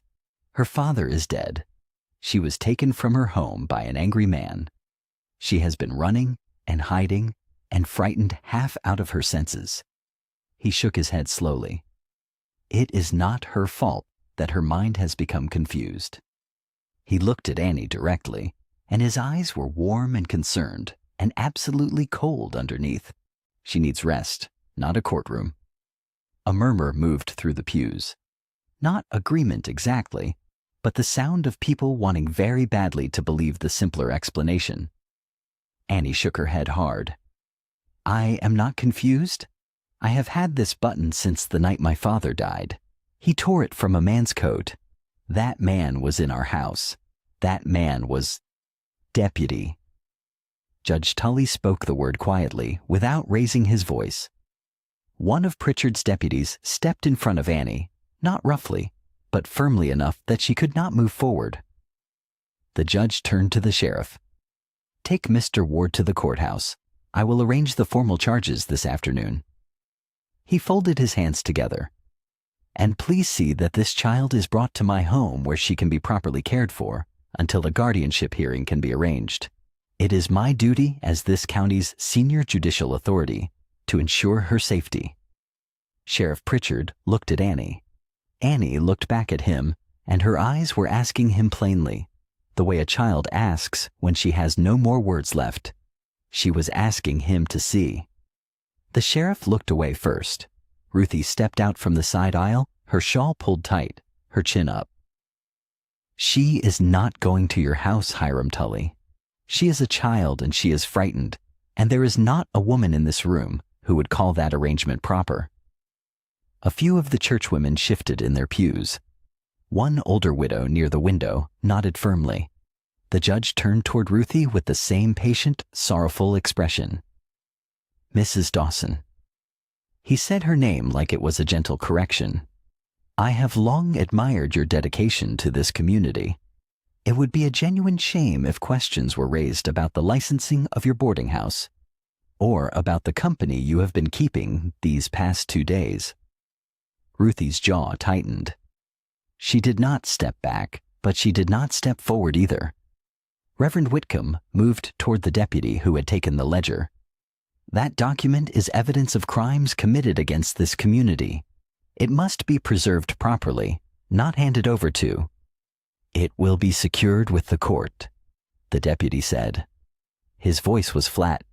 He tucked the ledger under his arm and stepped back toward the door. Annie watched it go. She understood exactly what was happening. The ledger was not being secured, it was being taken back. Caleb was being led out the side door now, both deputies holding his arms. He turned his head and found her across the sanctuary, through the sea of confused and silent faces. He did not say anything. He just looked at her, steady and direct and certain, the way he had looked at her in the barn when he promised no one would hurt her. It was not a goodbye look, it was a hold-on look.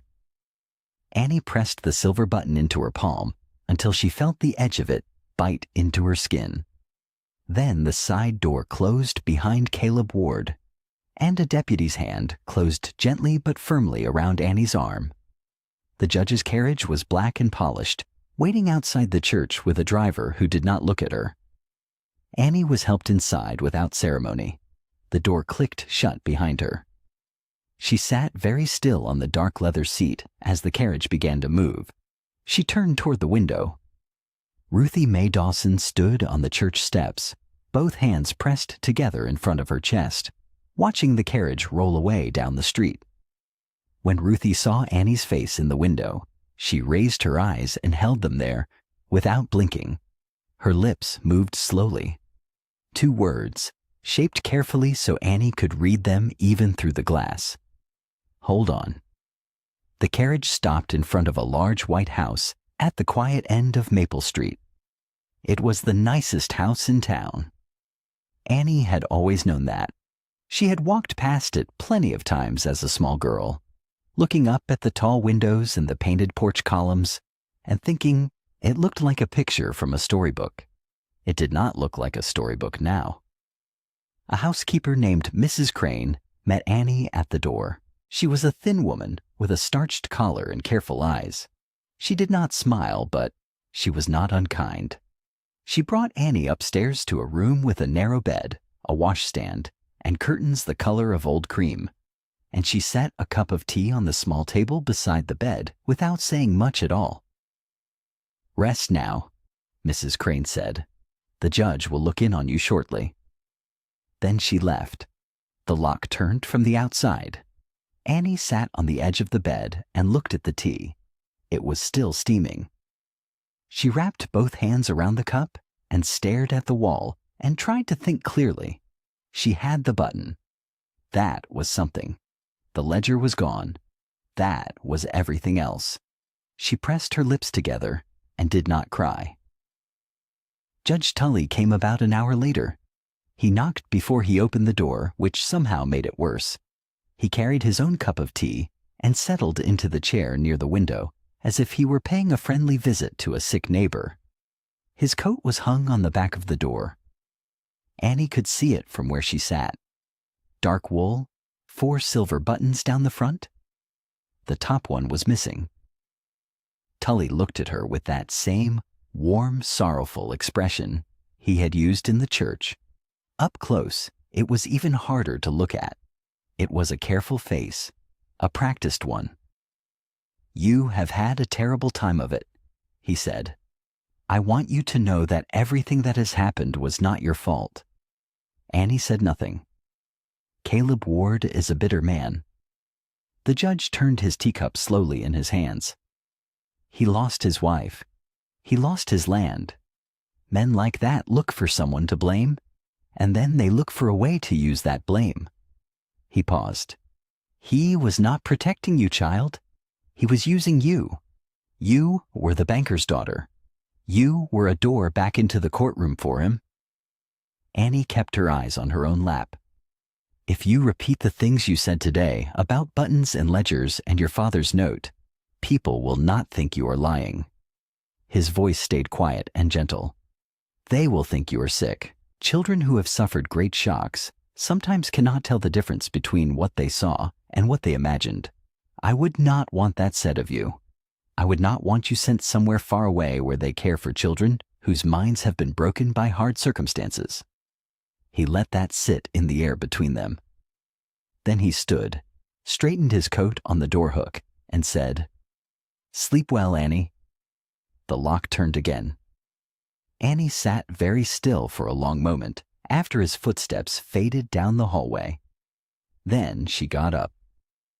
The room was plain and had little in it, but against the far wall, half hidden by the curtain's edge, was a narrow door that did not match the trim of the room.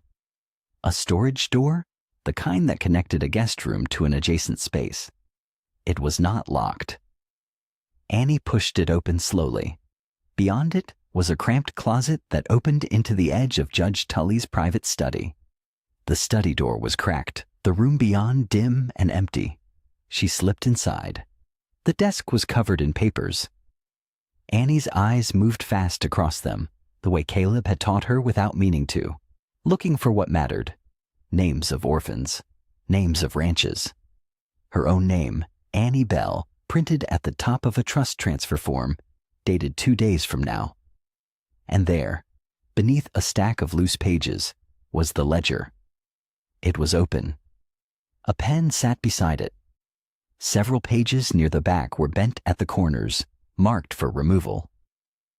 Tully had not destroyed it yet. He was working through it carefully, cutting out the parts that led back to him. Annie picked up the ledger with both hands. She turned to the marked pages and looked at them in the dim light from the study window. Signatures, dates, payments recorded in clean, careful handwriting. Every single one in Judge Tully's hand. She could not take the whole ledger. He would notice immediately. But she could take the pages he had already marked. She pulled them free one by one, as gently as she could, trying not to tear the edges. 6 pages. 7. Each one a record of something stolen from someone who could not fight back. She carried them back through the closet and into the narrow guest room. She sat on the bed and worked quickly, the way her fingers had learned to work quickly over years of quiet survival. She pulled a long thread loose from the stitching along the edge of the bed cover. Then she folded the ledger pages down, small and flat, the same way her father had folded his confession. She lifted the hem of her dress. She began to sew. The jail cell smelled like wet stone and old iron. Caleb sat on the edge of the narrow cot with his back straight and his wrists resting on his knees. The rope they had used to bind him during the walk from the church had left red marks above his hands. He looked at them without much feeling. He had worn worse marks before. What hurt was not his wrists. He kept seeing Annie's face through the church window as the carriage pulled away, small and pale, and turned toward him like she was waiting for him to do something. He had done nothing. A key scraped in the lock, and the cell door swung open just enough for Sheriff Lane Pritchard to step inside with a tin cup of water. He set it on the floor near Caleb's boot without looking up. Caleb did not reach for it. "You want to tell me something?" Caleb said. "Or you would have just slid that through the bars." Pritchard straightened and crossed his arms. He was a stocky man with a sun-weathered face and the look of someone who had been sleeping poorly for a long time. He stared at a spot on the wall just past Caleb's shoulder. "I am doing my job," the sheriff said. "Your job." Caleb said it flat, without heat, which was somehow worse than shouting. "How many times does a child have to tremble before a grown man believes her?" Pritchard's jaw tightened. "I saw her face in that church," Caleb said. "You saw it too. That was not a girl putting on a show. That was a girl who knew exactly who had hurt her and was looking straight at him. Voss has a signed statement from a dead man." Caleb leaned forward slowly. "You think Silas Bell wrote that the week before someone killed him? Or do you think somebody wrote it after?" The sheriff said nothing. "The button," Caleb said. "Annie has carried it since the night her father died. The night a man tore it free in a struggle. She thought it belonged to Voss. But in that church, in that light, she saw Judge Tully's coat." He kept his voice steady. One button missing. Same coat. Same silver. Pritchard finally looked at him. His eyes were uneasy. "You are asking me to accuse the district judge of this county," he said, "on the word of a 12-year-old girl and a man sitting in a jail cell. I am asking you to think about where that girl is right now." Caleb's voice did not rise, but it pressed like a hand against a chest. "She is in his house, locked in a room, alone with the man who killed her father." The sheriff looked away again. His throat moved. "Every time proof has reached the law in this valley," Caleb said, "it has disappeared. The ledger was taken from the church by a deputy inside of 10 minutes. Silas Bell's confession came within 1 hour of being presented before a crowd, and the man with the warrant to arrest me is the man whose name is in that ledger." He paused. "Lane, the law is not broken in this town. It has been borrowed by one man who wears a robe and sits in the front pew." Outside, voices drifted through the barred window above Caleb's head. He could not make out words, but he could hear the shape of an argument. More than two people, rising and falling, the way a crowd sounds when it has not yet decided what it believes. Pritchard listened to it too. Then he uncrossed his arms. He walked out of the cell without another word and locked it behind him. Caleb listened to his boots cross the wooden floor. The sound stopped. Caleb looked up through the cell bars and saw the sheriff standing at his desk. The top drawer was open. Pritchard reached in slowly and lifted out a folded piece of paper. He opened it. It was a copy of Silas Bell's confession, written in Ruthie Mae Dawson's careful hand.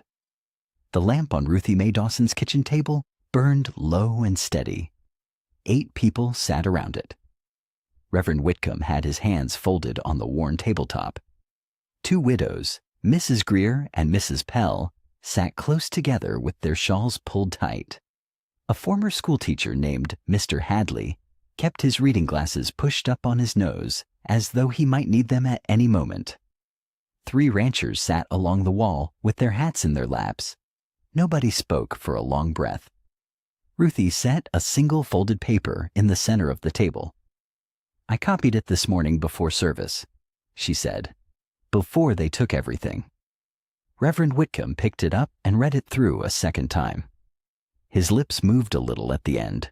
He set it down and pressed 2 fingers against the bridge of his nose. "Silas Bell wrote this," he said. "It was not a question." "He did," Ruthie said. "And he died before anyone with authority would hear it." One of the ranchers, a broad-shouldered man named Cord Avery, leaned forward with his forearms on his knees. "I had a deed altered," he said. "I always knew it, but I could not prove it. My father's signature on a transfer he never made." He shook his head slowly. "I thought it was Voss." "Voss did the work," Ruthie said. "But he did not sign the warrants. He did not manage the orphan trusts. He did not sit on the bench and make it all look like law." The room went quiet again. Mrs. Greer spoke up. Her voice was thin but firm. "My daughter-in-law lost her boy's land claim 2 years after her husband died. The judge handled the estate himself. Said it was standard procedure." "It is in the ledger," Ruthie said. "Her boy's name is in there." Mrs. Greer pressed her hands flat on the table and looked at the confession. Reverend Whitcomb stood up. "We cannot wait for official permission," he said. "Official permission is what put Caleb Ward in a cell and Annie Bell in that house." Nobody argued. Ruthie was already pulling out paper and 2 more ink pens from the small desk near the window. She set them in front of Mrs. Pell and Mr. Hadley without asking. They understood without being told. Mrs. Pell uncapped the ink.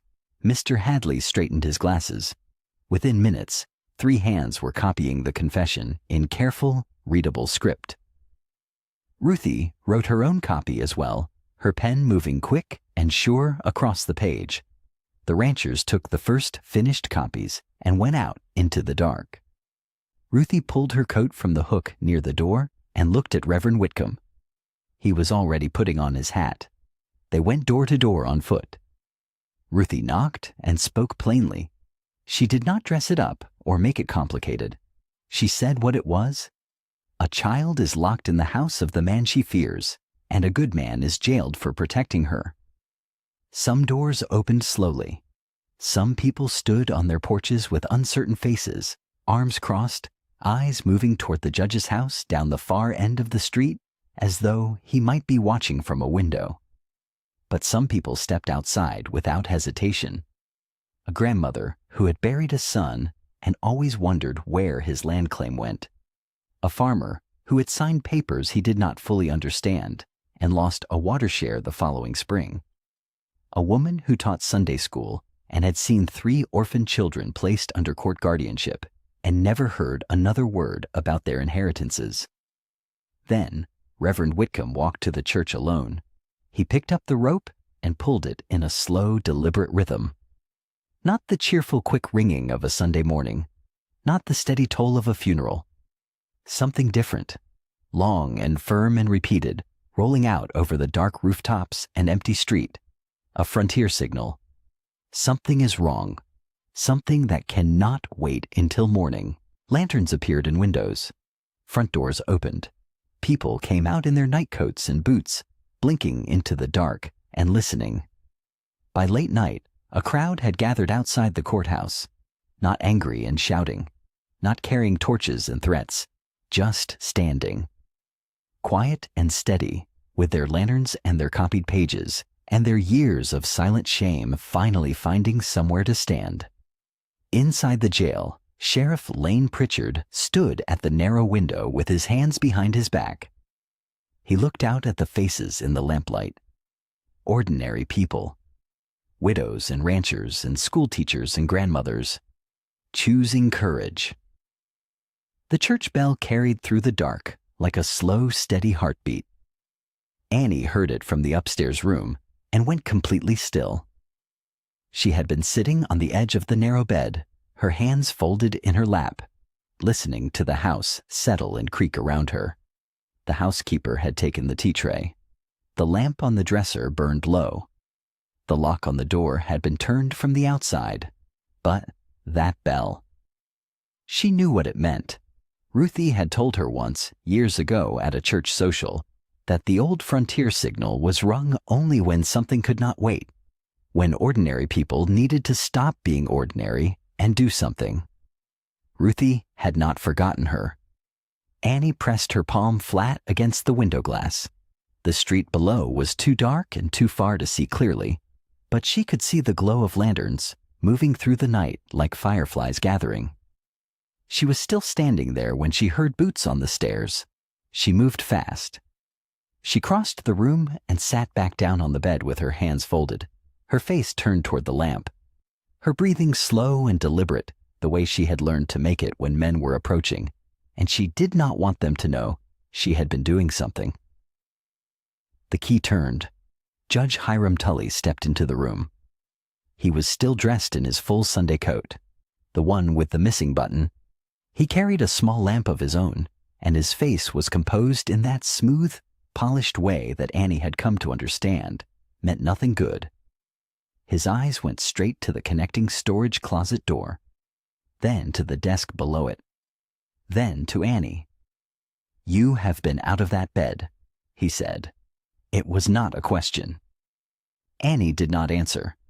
Tully crossed the room in 4 long strides and checked the desk drawer, the closet, the shelf above it. He lifted papers, turned them over, set them back with careful precision.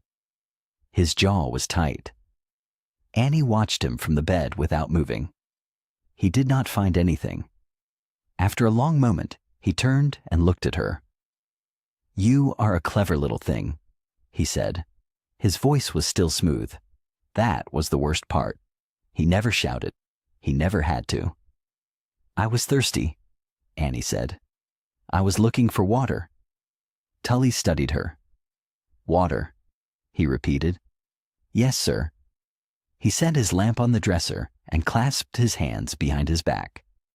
Let me tell you something plainly, child. I can have a county physician here before sunrise. One word from me, and that physician will write that you are confused, grief-stricken, and dangerously impressionable. Children in that condition are sent to proper care facilities. Far from here. Far from anyone who might stir them up with stories. Annie felt the trembles start in her hands. She pressed them flat against her knees. But she did not say she was sorry. She had apologized her whole life for being too loud, too quiet, too much, not enough. She was done apologizing for being afraid. Caleb Ward will come, she said. Tully looked at her for one slow second. Then he laughed, not a cruel laugh, which would have been easier to bear. A dismissive one, the kind that said you are too small to matter. Mr. Ward, he said, is in chains. He picked up his lamp and walked back to the door. Downstairs, the front door opened hard, and boot heels struck the entry floor with an urgency that even Annie could hear through the ceiling. Tully's expression shifted just slightly before he composed it again. He went out and locked the door behind him. Annie moved to the floor beside the bed and pressed her ear to the boards. Voss's voice came up muffled but sharp. He was not bothering with his gentleman's tone now. The town is gathering outside the courthouse. Whitcomb rang the bell. There are people in the street with copies of the confession. A pause. Then Tully's voice, still controlled, but with something cold underneath it. How many copies? Enough. Voss's boots struck the floor as he paced. We need to move the girl before dawn. Burn what is left and be done with it? We will do nothing of the sort. Tully's voice did not rise. Burning evidence in the night looks like guilt. A morning hearing looks like law. I will convene an emergency guardianship proceeding at first light. The girl's inheritance passes into court management before the county authorities can interfere, and Caleb Ward faces formal charges with no one left to speak for him. A silence. Then Voss, quieter now. And if someone in that crowd has already sent for the county circuit judge? Then we move faster than they do, Tully said. As we always have. The voices moved away from beneath the room. A door closed somewhere below. Annie sat back against the bed. The church bell had gone quiet. The lantern light through the windows still flickered, which meant the crowd was still there. She reached into her pocket and took out the silver button. It was small and cool against her palm. She had carried it so long that the edges felt familiar, like something she had always owned. She lifted the hem of her dress carefully and worked the folded ledger pages out just far enough to feel the edge of them. Still there. Still safe. She pressed the silver button in alongside them, flat against the paper, and worked the hem back down with her fingers until everything was hidden again. Then Annie Bell clasped her hands together, bowed her head, and prayed. Not for rescue. Not for Tully to disappear or Voss to be gone by morning. Just for one thing. Enough courage to speak when the time came. The candle on Sheriff Lane Pritchard's desk had burned down to a stub. He had not replaced it. He just sat there in the low guttering light with Silas Bell's confession spread flat on the desk in front of him. Ruthie Mae Dawson had slipped it into his shirt pocket after the arrest, quick and quiet, the way a woman passes something important when she knows a man is too proud to accept it openly. He had not read it then. He had folded it and told himself it was probably forged, but that was hours ago. Now he had read it 3 times. Outside, the crowd kept their vigil. He could hear them through the thick courthouse walls. Not loud, not violent, just present. Lanterns burning, boots shuffling, low voices, ordinary people who had decided that standing in the cold was better than going home to sleep on something wrong. Pritchard rubbed his face with both hands. He kept seeing Annie Bell in the church aisle. the way she had gone rigid when Voss walked in. Not the startled flinch of a child who had seen something surprising. The deep, full-body freeze of a child who had learned that certain men meant pain. He had seen that before. He knew what it looked like. He had looked away from it anyway. And Caleb. Caleb Ward had stood in that aisle with deputies on both arms, and he had not fought, had not cursed, had not reached for anything. He had looked at Annie, and his face had said something Pritchard could not name at the time but understood now clearly enough. He was not protecting her for revenge. A man protecting for revenge looks satisfied when things go wrong for the other side. Caleb had looked afraid. For her. Only for her. The cell door at the back of the room was quiet, but a thin strip of lamplight showed beneath it, which meant Caleb was awake. Pritchard had been sitting with that thin strip of light at the edge of his vision for 2 hours. The front door opened. Ruthie May came in first, straight-backed and dry-eyed, with the kind of calm that comes not from having no feelings, but from having already decided what to do about them. Reverend Amos Whitcomb followed, his coat buttoned against the cold, his hat in his hands. Ruthie stopped in front of the desk. She looked at the confession spread out there and did not say anything about it. "Lane," she said, "that little girl is in the house of the man who killed her father." Pritchard said nothing. "You know it is true," Ruthie said. "You have known it since the church. You just keep hoping someone with more authority than you will decide it first, so you will not have to be the one." Reverend Whitcomb placed his hat on his knee and spoke quietly. "A badge is only as honest as the man wearing it, Lane. Right now that badge is being used as a reason to do nothing. That is not what it was made for." Pritchard stared at the confession. Then he pushed his chair back, stood up, and walked to the cell door. He unlocked it. The hinges swung without drama. He reached into his vest pocket and set the key on the floor just inside the threshold. Then he stepped back. Caleb stood up slowly from the cot. His wrists were still marked from the deputy's grip. He looked at Pritchard without heat, without satisfaction. "I was afraid of his robe," Pritchard said. "It came out plain and tired. More than I was afraid of doing wrong. I have no excuse for that." Caleb picked up the key and set it on the shelf beside the cell door. He did not pocket it like a prize. "Where is she?" he asked. "Tully's house, but she will not be there much longer." Pritchard straightened. "He has called an emergency guardianship hearing. This morning, right after breakfast. Right here in the courthouse." Caleb looked at Ruthie. She held out the copied confession without a word. He took it, folded it into his vest, and reached for his hat from the hook beside the door. He put it on. Then Caleb Ward walked toward the courtroom with Sheriff Pritchard beside him. The courtroom had never been so full. People stood 3 deep along the back wall. Ranchers with sun-cracked hands and worn boots crowded the left side of the room.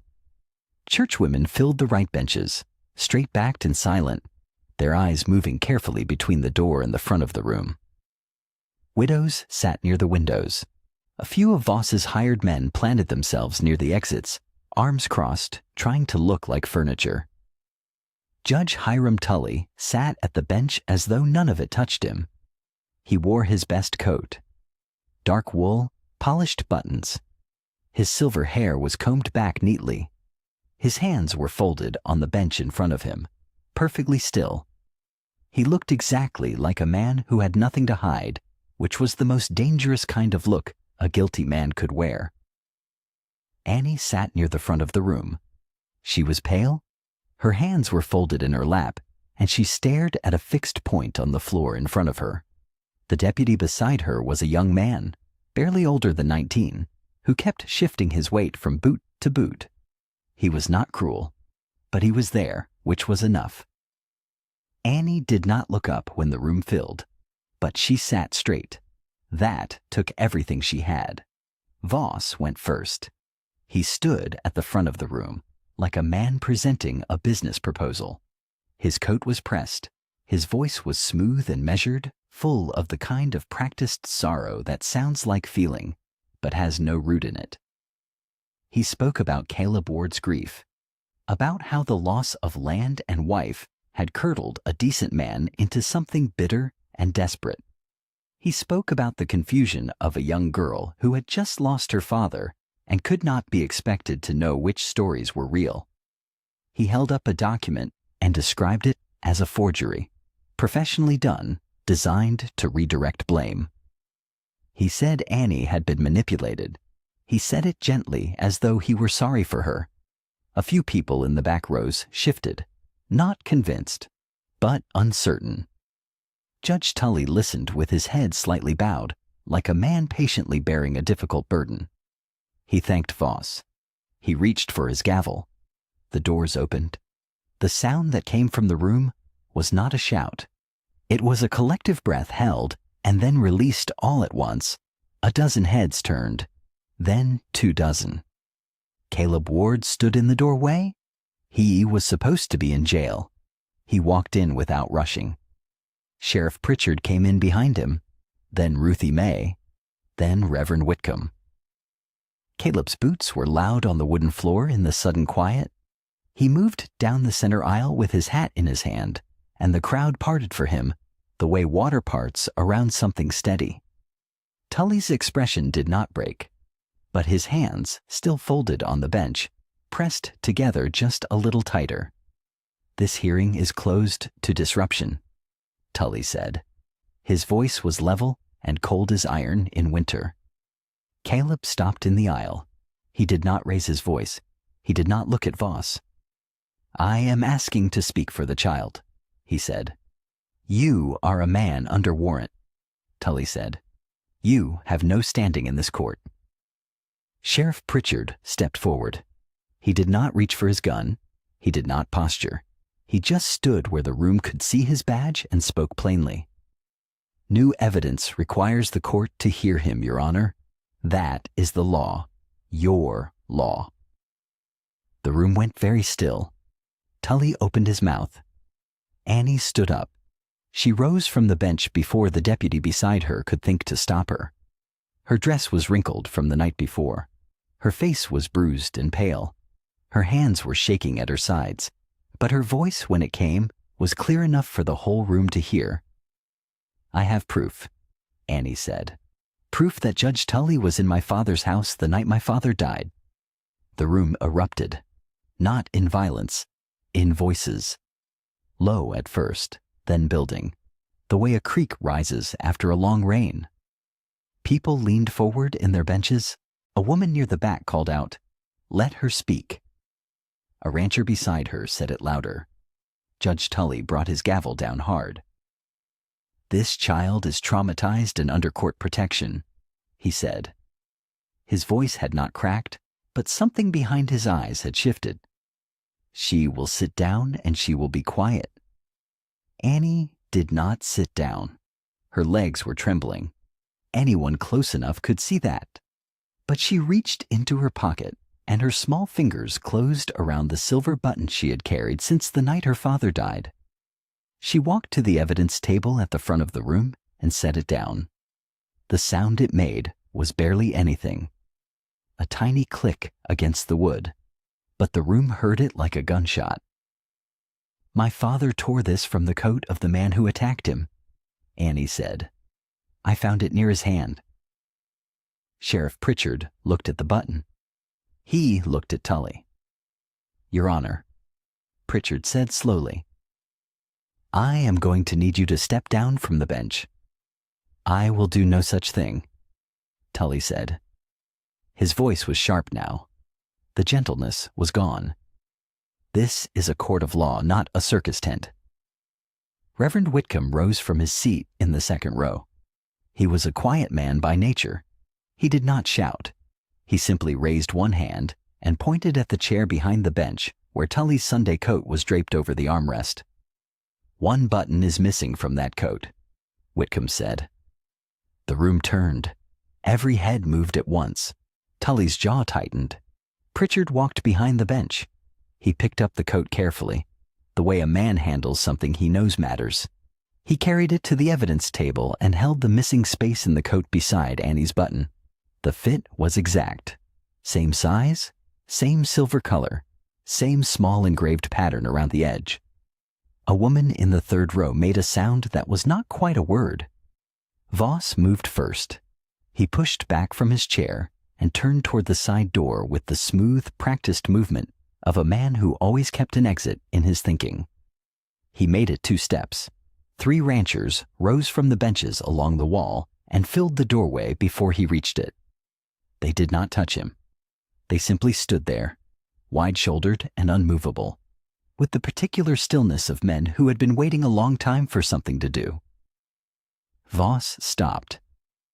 "The button proves nothing," Tully said. His voice had found its courtroom steadiness again. "Buttons fall.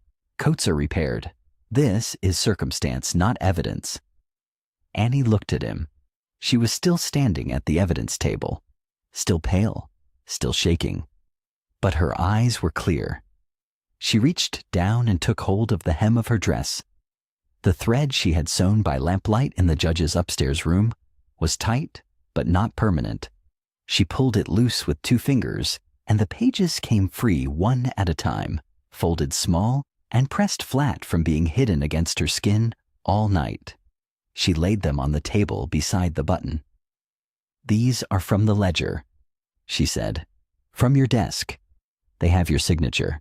They show the water rights you took from the Rocking W. They show my father's inheritance marked for transfer to your trust." Tully stood up behind the bench. "She broke into my private study," he said. "She is a child.